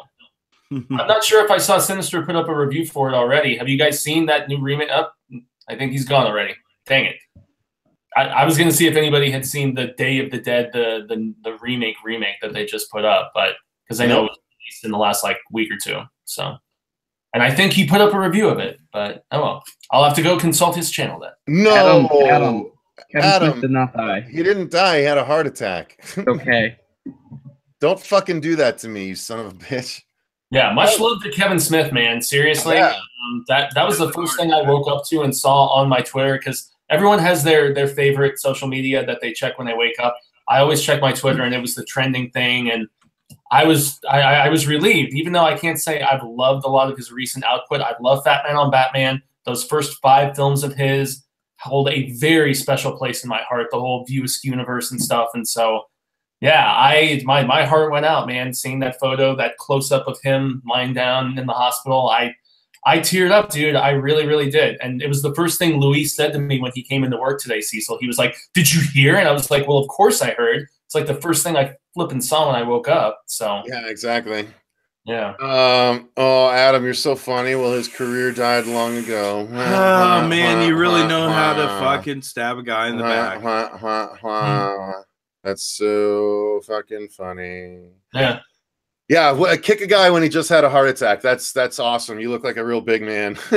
All right, so here we go. That doesn't take away his first 5 films, which were fantastic. And you know what? I think Tusk holds up. I really like Tusk. I honestly think all I like Tusk. I like Red State. Yeah, Red State and Tusk are both really good. I didn't like Yoga Hosers. I didn't like Clerks 2. I really didn't like Jersey Girl. I liked Clerks 2 a lot. So I don't like Clerks 2, but I literally just made a guy from Lord of the Rings throw up. That's the greatest fucking whatever. I really enjoyed Clerks 2. I don't see your problem with it, Fuego. You're wrong. No, well, it was the fact that the tone was so drastically different than the first one. It felt like because he'd been around for 10 years. It was which is why I didn't like the tone. It was a different setting. It was a franchise setting. Yeah, it felt like it felt like Clerks was given the Jay and Silent Bob-ish approach, and for me, that didn't work for Clerks. That's just me. Hey man, just Harvey Weinstein wanted a certain type of movie, man. Oh man, you gotta suck Harvey Weinstein's dick. Dude, Dave, speaking of Weinstein, did you hear today their company filed for bankruptcy? And did you hear 15 years ago, Jon Favreau had a show? You should watch it, Dinner for Five. Dave, come on. What are you doing, man? I'm just telling you. No, Weinstein Company filed for bankruptcy today. They were trying to sell assets and stuff. And yeah, it was like one of the big headlines on Twitter today in THR and Deadline. They're done. So. Fuego, didn't we do a trailer reaction to You Can't Kill Stephen King? Didn't we do that a while ago? Not that I know of. Oh, I thought we tried to. I meant to. Maybe not. Channel Sundown just says trailer reaction. You Can't Kill Stephen King. I guess maybe a trailer just dropped. So we'll have to do that. Yeah, Noah, Dave is clearly a little drunk. Yeah, you think? Just a little bit. It's not a Bloody Mary. I don't know what he's making now, but it's whatever it is. It's not helping. Actually, Dave has the best T-shirt ever, I have to say. Best T-shirt ever. Dinner for Five was awesome. Bruce Campbell and Rob Zombie together. Oh, was that one of the Dinner for Fives? Seriously? Yeah. Apparently. Holy Dinner shit. for Five is amazing. Thanks for joining us, 555 Bueller. Thank you. I watched a few Appreciate it. God, and I still have to read Children of the Corn tonight too, and film my Tale to Stephen King. It's gonna be a lengthy one tonight. And there was a part of me that wanted to rewatch the remake tonight because since we rewatched the original a couple months ago when we did the review, I was like, I don't need to rewatch that. But I read the other 3 stories and I'm on the last one, so we need to figure out what time we're going to see Annihilation tomorrow, Saka. Yeah, I work out. I'm going to work out probably before I get my car's oil changed. So if you want to get here at 12, we can go start seeing stuff right then. Andy's going to work out. All right, so Fuego, I'm going to step away for a minute. You take over. Involve Eric and Luke, would you? For God's sake. Well, Luke is the Shiznino Bam. We're the audience. Bam. We're the live studio audience. I'm going to be honest. I don't know where the blue freaking straw went. The horror show is filmed before a live studio audience. And it's just me and Eric laughing at random shit. It's a cartoon and then just me.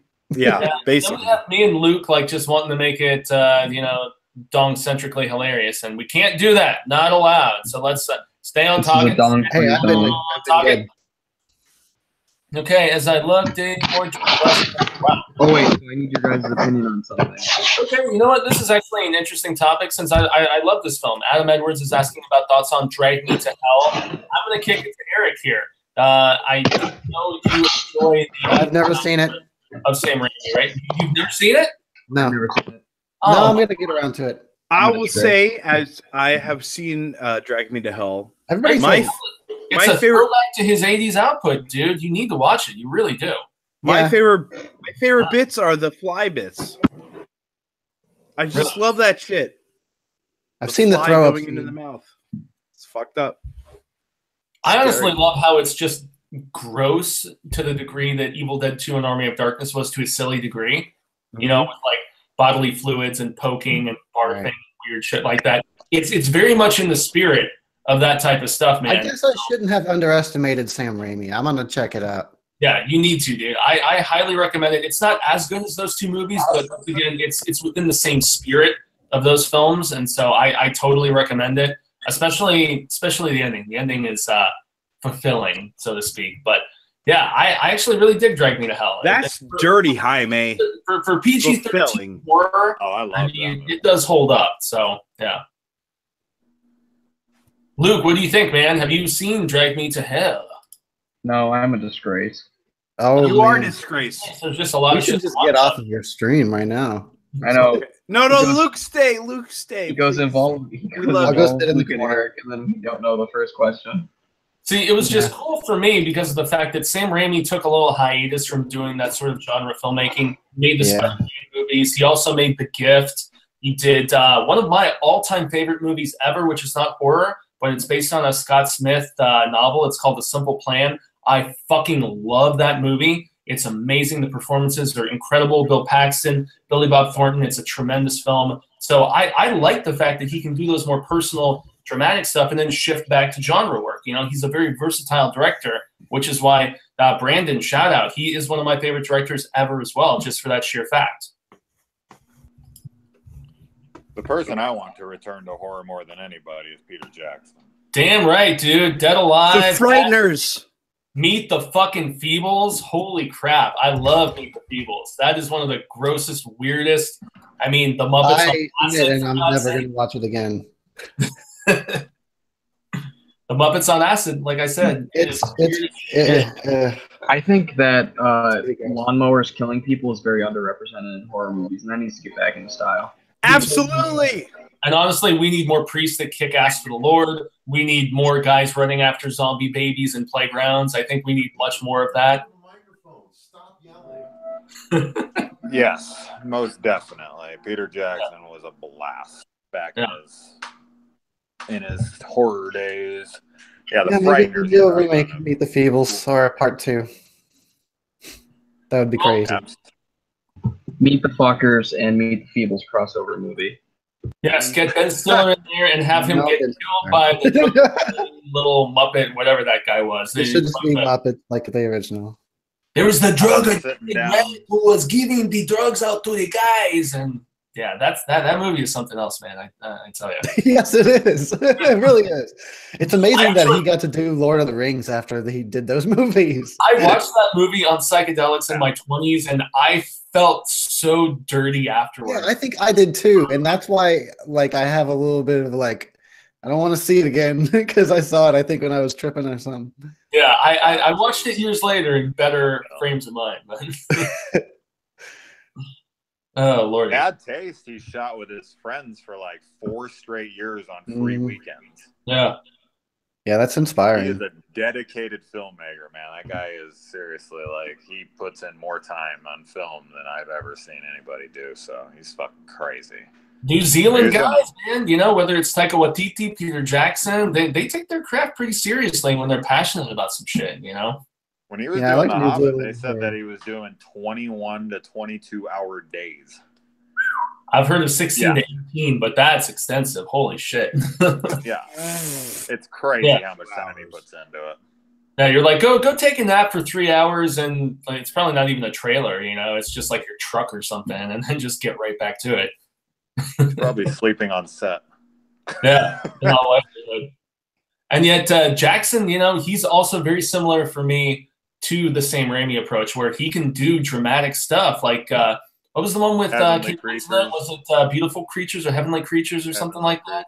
Heavenly Creatures, yeah. So he has that versatility, man. I mean, very, very, very talented. But yeah, what is he going to do next?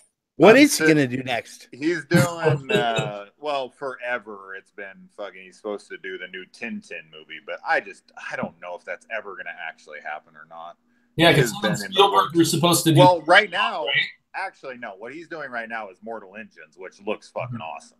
Yeah. But he's writing that. So I don't know. With director chair, I have no clue, man. Sorry.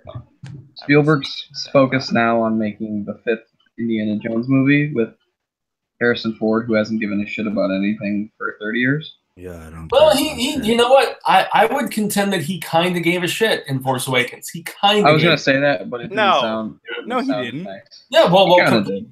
He had to film way more than he did in Crystal Skull, for God's sake. I mean, no. Crystal Even the baby disagrees with you. No. Oh, Really Lord in the Force Awakens. Well, I can't contend with that baby, so I don't know. It's fucking dead already. I think he was great in Blade Runner 2049. I agreed. Loved that movie. So that was one of my favorite films of the year, man. That film was fantastic. Do you think the composer is gonna not win the Oscar for the 14th time? You know about that? The guy who composed the movie has got nominated for 14 Oscars and he hasn't won once. Or the cinematographer.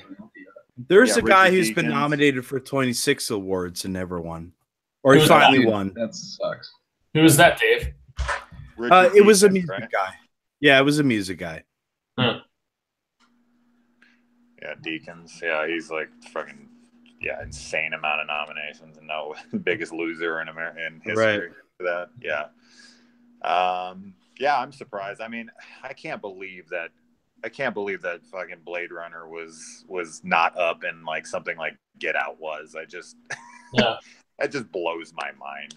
Well, not to be controversial, but I really liked Get Out when I first saw it, but it's slowly slid as the year went on. And it's a fine movie, but best picture of the year. Yeah, Three Billboards should win. I actually didn't think Shape of Water needed to be in there either, personally, but that's just me. Three Billboards has got my vote. Yeah. And yet Three Billboards, has lots of controversy because of the, kind of racial comments. It was fantastic. And all that stuff. And Frances McDormand not being a likable character, despite the impact of her performance. It's receiving some backlash right now. I actually haven't seen that Lady Bird or Phantom Thread yet. I'm hoping to see them this week before, I know this isn't horror, guys. Sorry. But I know. If you can, go see Three Billboards before anything else. It's fit, but it's fucking great. Yeah. Well, I love A24, and I'll see anything they put out, so that's why I've been wanting to see Lady Bird. Well, Cecil, all right, Cecil and I watched Tag, which if you haven't seen, you should go watch on Netflix. It's ridiculous. What's it called? It's called Tag. It's Japanese schoolgirls getting murdered. It's fantastic. It makes no sense. There's no plot. It's fantastic. Are you sure you're on Netflix? Second. Yeah, it's on Netflix, I think. Are you sure you are on Netflix? You right now. You think you are on Netflix? Am I sure of anything in life, Luke? No. That's why I got to double check with you. Are you guys gonna check out Veronica? I have that queued up to watch right now. Yeah, everybody's talking about Veronica. Actually, the one that I'm super stoked to watch, and I know it's not full-on horror or anything, it's more like noir sci-fi. I hear Mute is awesome, dude. Duncan Jones, that's the one that I really want to watch. That and the I need to catch up on. So yeah, I need to watch that for sure. Yeah, especially since Duncan Jones, it was like the first movie he was trying to make, and then unfortunately he offered a role to Sam Rockwell. Rockwell was like, no, I want to play a different role in the film, so he pushed it up. He made Moon instead, and then he made Source Code because the studios wanted to give him a bigger project, and it just kept getting pushed and pushed and pushed, and he finally got to make it. I thought the trailer looked dope, especially the cast. I mean, Thoreau, Paul Rudd playing a sinister-looking character, which I thought was cool because I love Paul Rudd, and I think he's shown his versatility as an actor over the years, especially. I've been a Paul Rudd fan since Halloween 6, man. Yeah. There you go. Everybody starts on horror. Yeah. It's kind of funny, whether it was the Naomi Watts reference in The Children of the Corn or, yeah. Lots of people get their feet wet in that shit because it's low budge, opportunities are there, and so, yeah. I always tell my clients to give me a horror movie, like a big celebrity, and I'll be like, I'll tell you what horror movie they were in to start their career. Right. Exactly. All started there. Mm-hmm. Yeah. So, Clooney, so I'm actually Leo, anybody. No, well, Leo was what? Critters? Was it Critters 3? Yeah. If I remember. Yeah. Mm-hmm. That one pretty much. Even Ryan Gosling was in Goosebumps and Are You Afraid of the Dark? I mean, anybody, you name it, they've been in. Although he was on like the Disney Channel, right? Wasn't he like a Mouseketeer or something like that? Gosling, if I remember. Yeah. I think he might have been, yeah. Yeah. Hey, so I have to ask you guys then, what do you think about this Critters TV series they're working on that's going to be on the it's the Verizon streaming network. Have you guys heard about this? Dude, you know me, man. I'll watch anything. Yeah. I mean, do you guys think that a Critters series, an on-demand series for Critter has potential?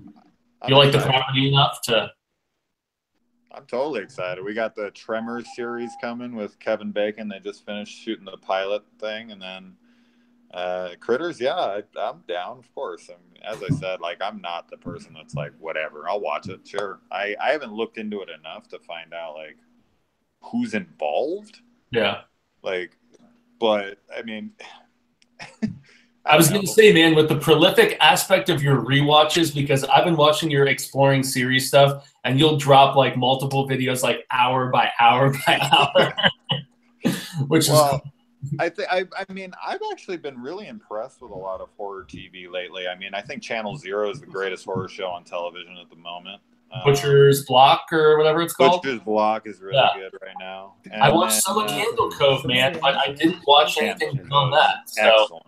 Candle Cove was genuinely creepy, but it just fell into. I mean, it fell through the cracks with all the bigger shows I was watching at the time. But it left me genuinely unsettled, and it looks like they have a pedigree that they are just kind of staking claim to with that series with all the creepypasta. I do a spoiler discussion for every episode, so nice. Butcher's Block right now. Yeah, I'm doing them the next day. But you know, the TV show that actually impressed me.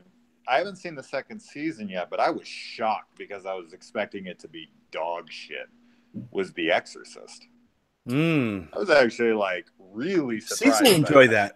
Yeah, Cecil I and can tell you, Cecil enjoyed that.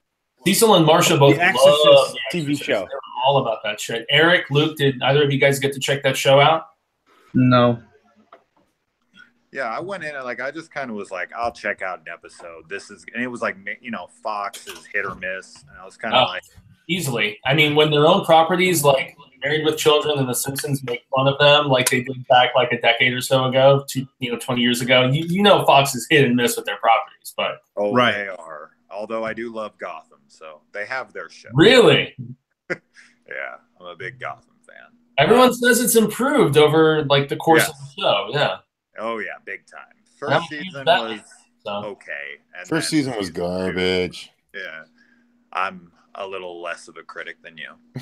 Honestly, Ash vs. Evil Dead is the best horror show on TV. Fight me. Yes. How was the premiere last night? Did you watch the premiere last night, Luke? No.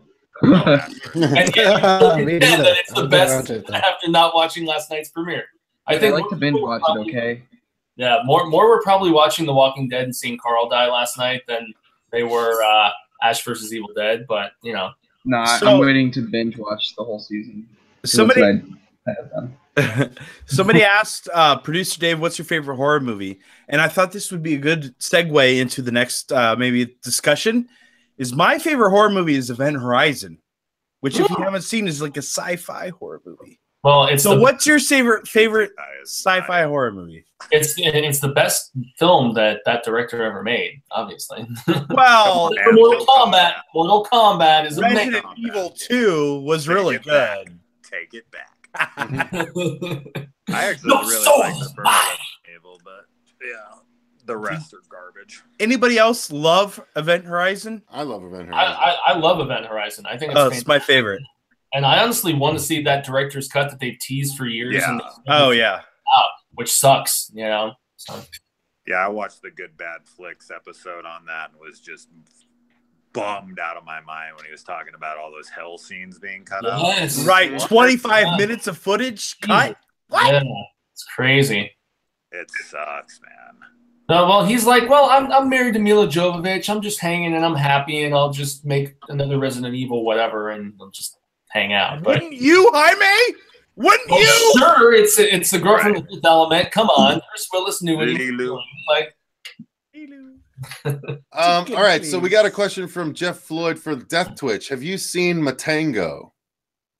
I've never heard of it. Me neither. Yeah. What is it about, guy? Jeff? Yeah. Give us a clue. Jeff Floyd, let us know what that one's about. Rogue Reaper, I still haven't seen Event Horizon. Runs away in preparation. Watch it with friends. Trust me. Don't watch it by yourself. It's got a hell of a ass. It was ahead of its time. And anytime you blend horror and sci-fi together, which is Annihilation has presumably done, which I haven't seen yet. Cecil and I are going to check it out tomorrow. I love that approach. I really do. So, Amanda, you take care. Thanks for joining us. Have fun with your stream. Cheers. Yeah, I'm sure people will check in on you there. But actually, let's see. How long have we been going now? Probably a while. Hours. It feels like days. It feels like days. Hours feel like days and days. Right. It definitely fucking feels like days. For you. I'm singing Social D now, guys. Sorry. I can't even check the time. It doesn't say how long we've been going. Do you guys want us to know keep going? how long we're going? Stop. Yeah, everybody is really chiming in. An hour and a half. Hour and a half? Okay, that's pretty good. Hour 38.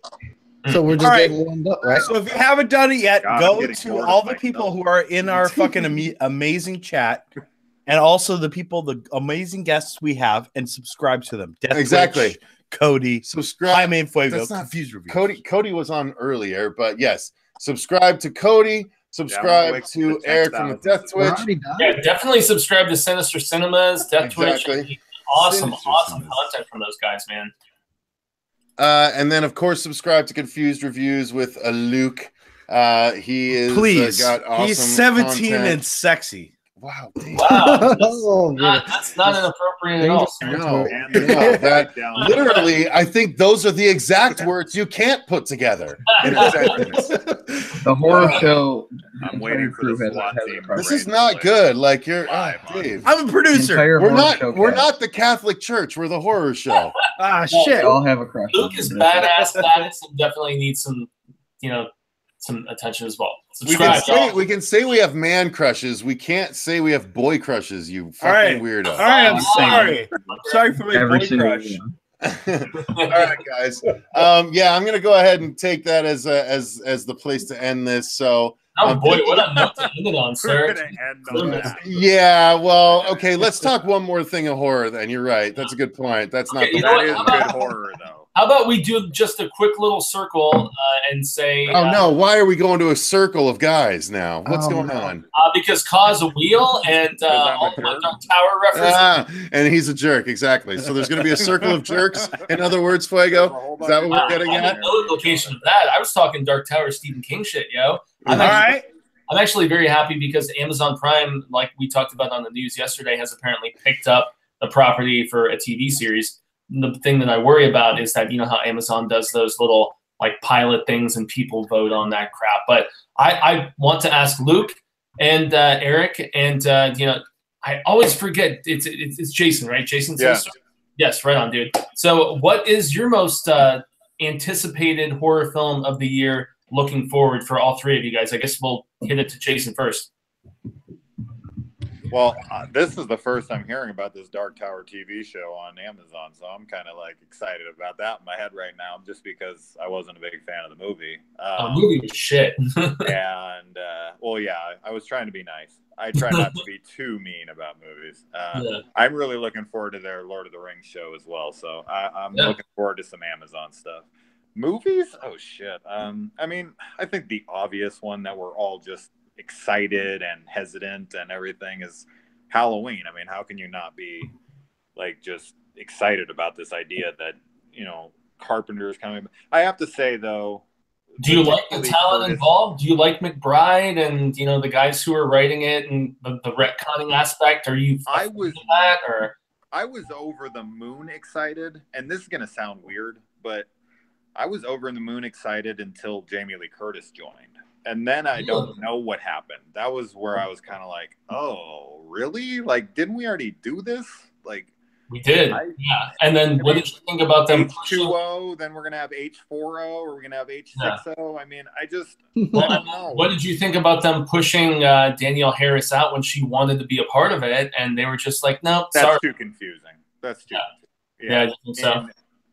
I mean, bringing back. I mean, they already brought her back once. 70-year-old. Honestly, that would have been like a Days of Future Past kind of thing, right? You know, if they would have had her.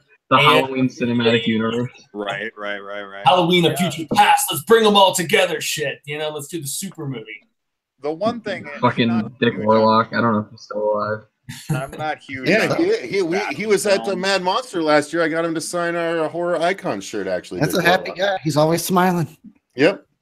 I'm not huge on bashing film, but the one thing I am kind of a stickler on, a little bit of a bitch on, is continuity. Yeah. And the fact that the Halloween series continuity has got to be the worst in like horror history. I mean, we got three that has nothing to do with anything, you know, and then you have, which I love 3. Don't get me wrong. I'm not. Yeah, although you know that was when they were trying to make it an anthology series. Does anyone here not like Halloween 3? I love it. I don't. I'm not a fan of Halloween 3. Oh, seriously? Even as its own thing? Just think of it as its own thing, man. Yeah, get out of my own channel. Fuck you. It's so good. It's a great 6 is like its own thing, and then 7 and 8 are its own thing, and then I haven't seen 3 since I'm like 17 though. So dude, I rewatched 3 about like 2 years ago, and 3 is pretty flipping good if you just think of it as something with I love if it's just caveat. Yeah, I need to rewatch 3. It's been over 20 years since I've seen it. Oh, dude, watch it. It has a great soundtrack. It's really good. Oh yeah. But yeah, like, I guess stop my short answer touching the would be fucking Halloween. screen, man. I'm sorry. Jerks production. Damn it. Any Jerks movie that has the audacity to kill kids in it, I'm just like The Blob. Millions of kids. I would imagine. That kid had it coming. Yeah, absolutely. Little Billy. So who thinks that actually ended with every kid dying? I mean, what do we think? The grim ending, or do you think that he got them to turn off Channel 3? Oh, I think a couple million kids died that night. I don't think all of them, but a lot. Yeah, not all. The tagline of the movie does suggest it's the night no one came home. Yeah, I think the wave went out to a degree, and then they averted it before like the entire country, basically, or something. But as I said, like maybe the state you could take the tagline as, I don't know, kind of evidence that it did happen. Yeah. Maybe Halloween 4 and Beyond is just a fever dream of the aftermath of Halloween 3. Now we're just getting a real conspiracy in here. Yeah, I love it. Okay, well then, Luke, I'm going to throw it to you, brother.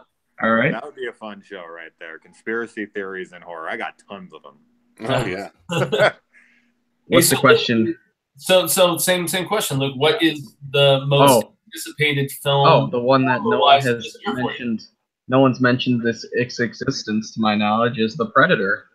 Damn right, dude. The fact that you got Fred Decker and Shane Black working on that. Shane Black made my favorite movie of 2016, which was The Nice Guys. And he made Iron Man 3, which I think is pretty solid. I'm excited. Yeah. Kiss, Kiss, Bang, Bang. I love Kiss, Kiss, Bang, Bang. Well, he was in the original Predator film. Remember? He's got to know what he's doing now. Did he do The Last Boy Scout? His pussy is as big as a house. I think so. That's a great question, Rogue Reaper. Well, he wrote Lethal Weapon. I mean, yeah. So. And honestly, Fred Decker was heavily involved in Tales from the Crypt. He wrote some of my favorite episodes of that show. He did Night of the Creeps. They collaborated on the Monster Squad, for fuck's sake, which was like my childhood. Modern day Monster Squad. Watching the Monster Squad and wanting to be part of the Monster Squad when I was like 10 years old. I was like, that could be me, man, you know? So, Monster Squad 2 needs to happen. Very good poll, Luke. Hell yeah. Rogue Reaper.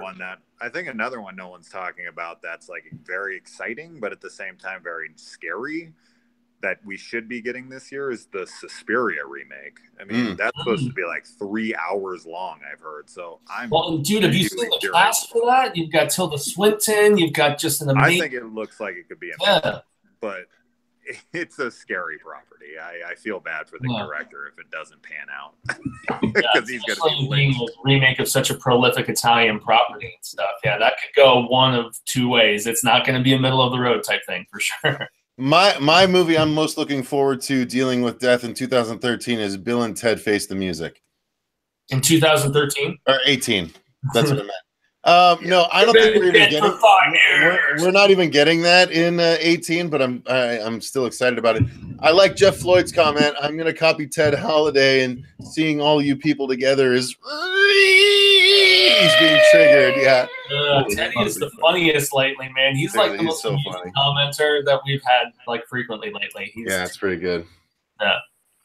So we have to throw it to Eric now. Eric, I know, dude, you don't follow a lot of modern horror, but is there something you've heard rumblings about that you're interested in?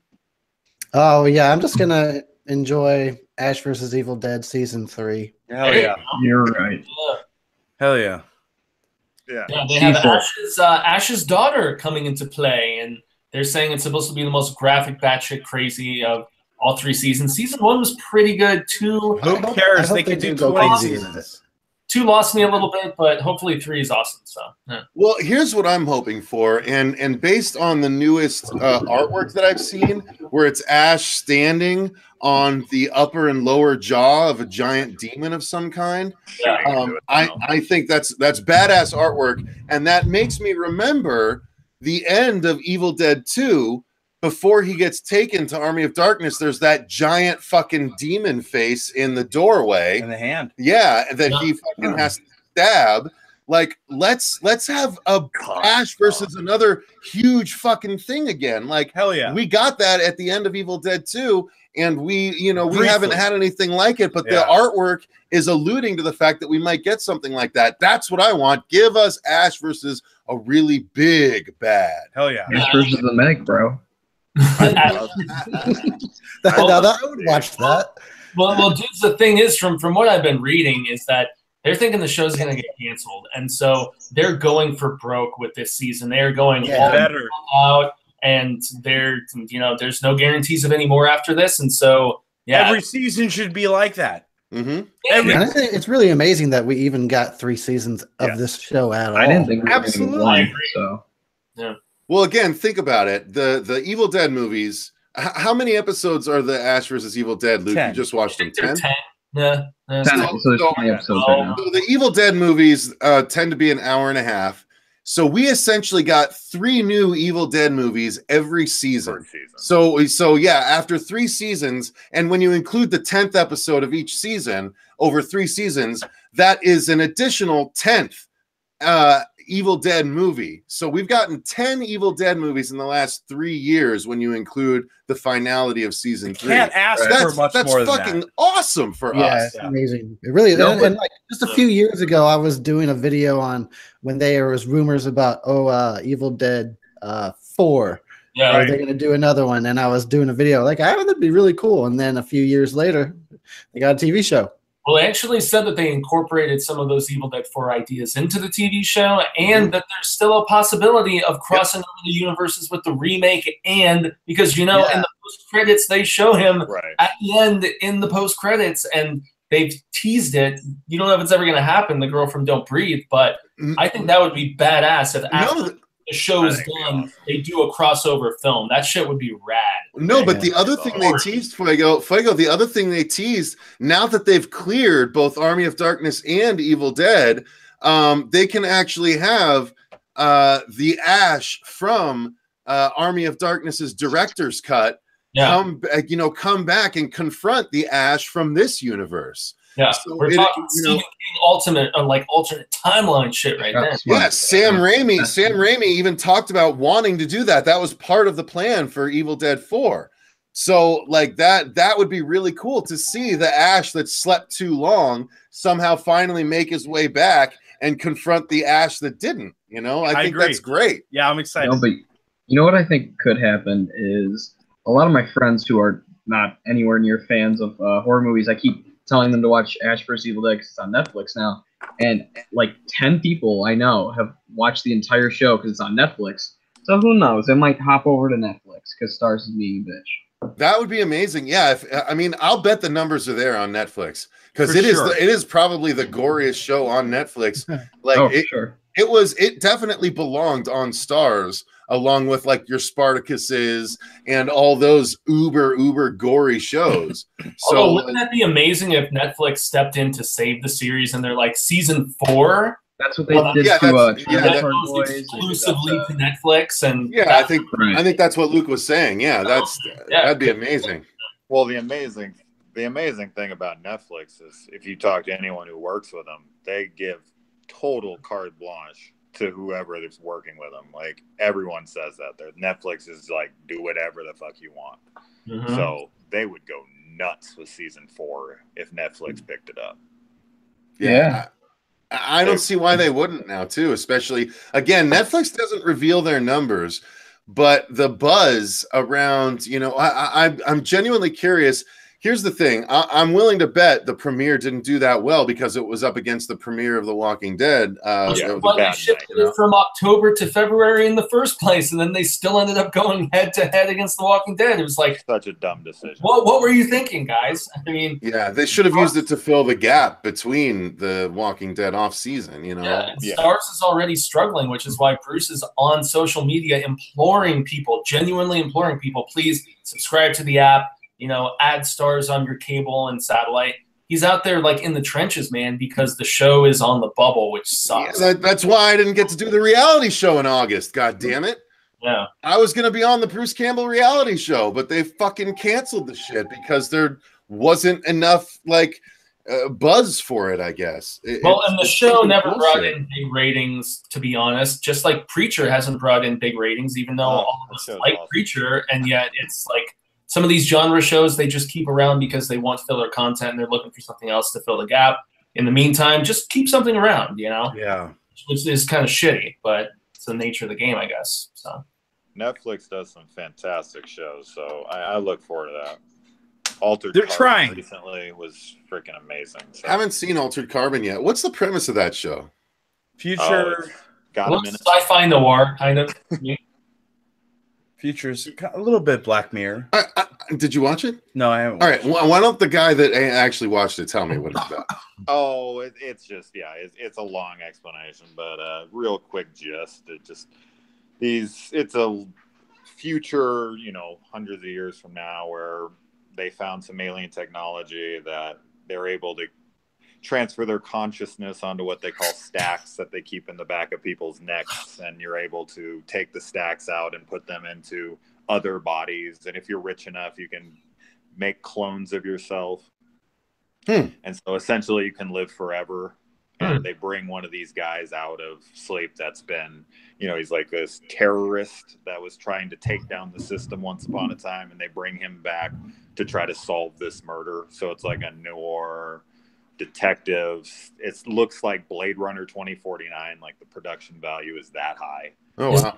Damn. It's super violent and super like graphic and super like sexual. Like it's almost like Game of Thrones, kind of like lots of holy sex, shit. lots of Which nudity, Blade Runner obviously was not. Blade Runner was pretty tame in the sex department. You know. No, I know. I just mean it looks like this. The world that it's set in looks like Blade Runner 2049. Yeah, that's the vibe I got from both that and Mute when they both came out about the same time too. So haven't watched Mute yet. Check that out for sure. It's a really cool show. But anyway, guys, I gotta go. So no, you were good, man. Thanks for joining us, mate. Thanks a lot, man. I'll be on again soon, guys. Thank you for having me. It was a blast for sure. Good. I'm glad you enjoyed it, man. Now you know how to do it. It's pretty easy, right?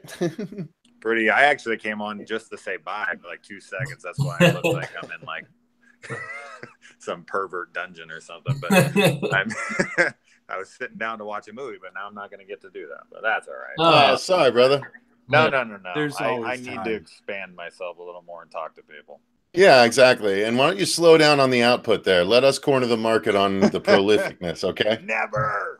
Hey, he had his own approach. Respect it, man. Exactly. All right, man. Well, you have a good night. Yeah. Thanks for joining us, Jason. All right, guys. Later, sir. All right, later. Bye. Well, there we go. All right. We still have like 25 people on here. Holy shit. And I honestly have to read Children of the Corn. Yeah, I gotta bounce too. We've been going for a while, so I'm gonna go ahead and call this one, you guys. Thank you guys very much for joining us. Thank you, Luke. Thank you, Eric, once again for joining us. Eric, my metal brother. We love all of you. You missed Metal Monday today, man.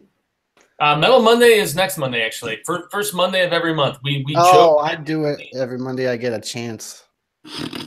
Oh, shit. Well, you know what's funny? When I was still with Heavy Metal Television, I did Metal Monday every Monday, and I would always throw out a song or an album or something that I was listening to. And, I'm still on my Typo Negative kick. I've been listening to the new Arch Enemy record, which is awesome. Nice. Black. Number one. Yeah, that's a popular song. I love that song. Yeah. That is a popular song. I like the one where he's singing about the song where Peter Steele is singing about everyone I know is dead. That song's fucking rad. Anyway, nice. All right, guys. Very morbid. It's befitting of a horror show. Well, thank you again for joining us, you guys. Luke, any final words for the audience? Any words of wisdom? Direct them to some social media of some sort. Make sure it's one word. Dong. Dong. No, check out my channel, Confused Reviews, if you want to watch videos. Yeah, check out his page. It's called Confused Dongs, and it's maybe you'll figure some things out about yourself. No, I like what he said. I like Dong Fused Reviews. I thought that was good. Yeah. All right, guys. Thank you guys very much for joining us once again. We love you so so much. Until next time, we're going to go through, guys, just like the order on the channels down below. So it'll be us, Luke, Fuego, and then Eric as we sign off here. Thanks very much for joining us. I've been Cecil Laird. I've been Producer Dave. I'm Luke. I broke the thing. How you feel? You did it right. Fuego fucked up. Okay, go ahead, Fuego. It's in a different order here on my page, man. Oh, it is? Okay, sorry. Then you're next, Fuego. Gracias. I've been Honey and Fuego. Thanks to all you viewers, and check out Night Shift tomorrow, part 4. Yeah. Hell yeah, and I've been Eric Harrison from the Death Twitch. Woo! / sound. All right, guys. Thank you very much. And remember, stay frosty. Stay dong. We love you. Stay dong. We love you, Fuego. We love you. Stay frosty. Out. Bye.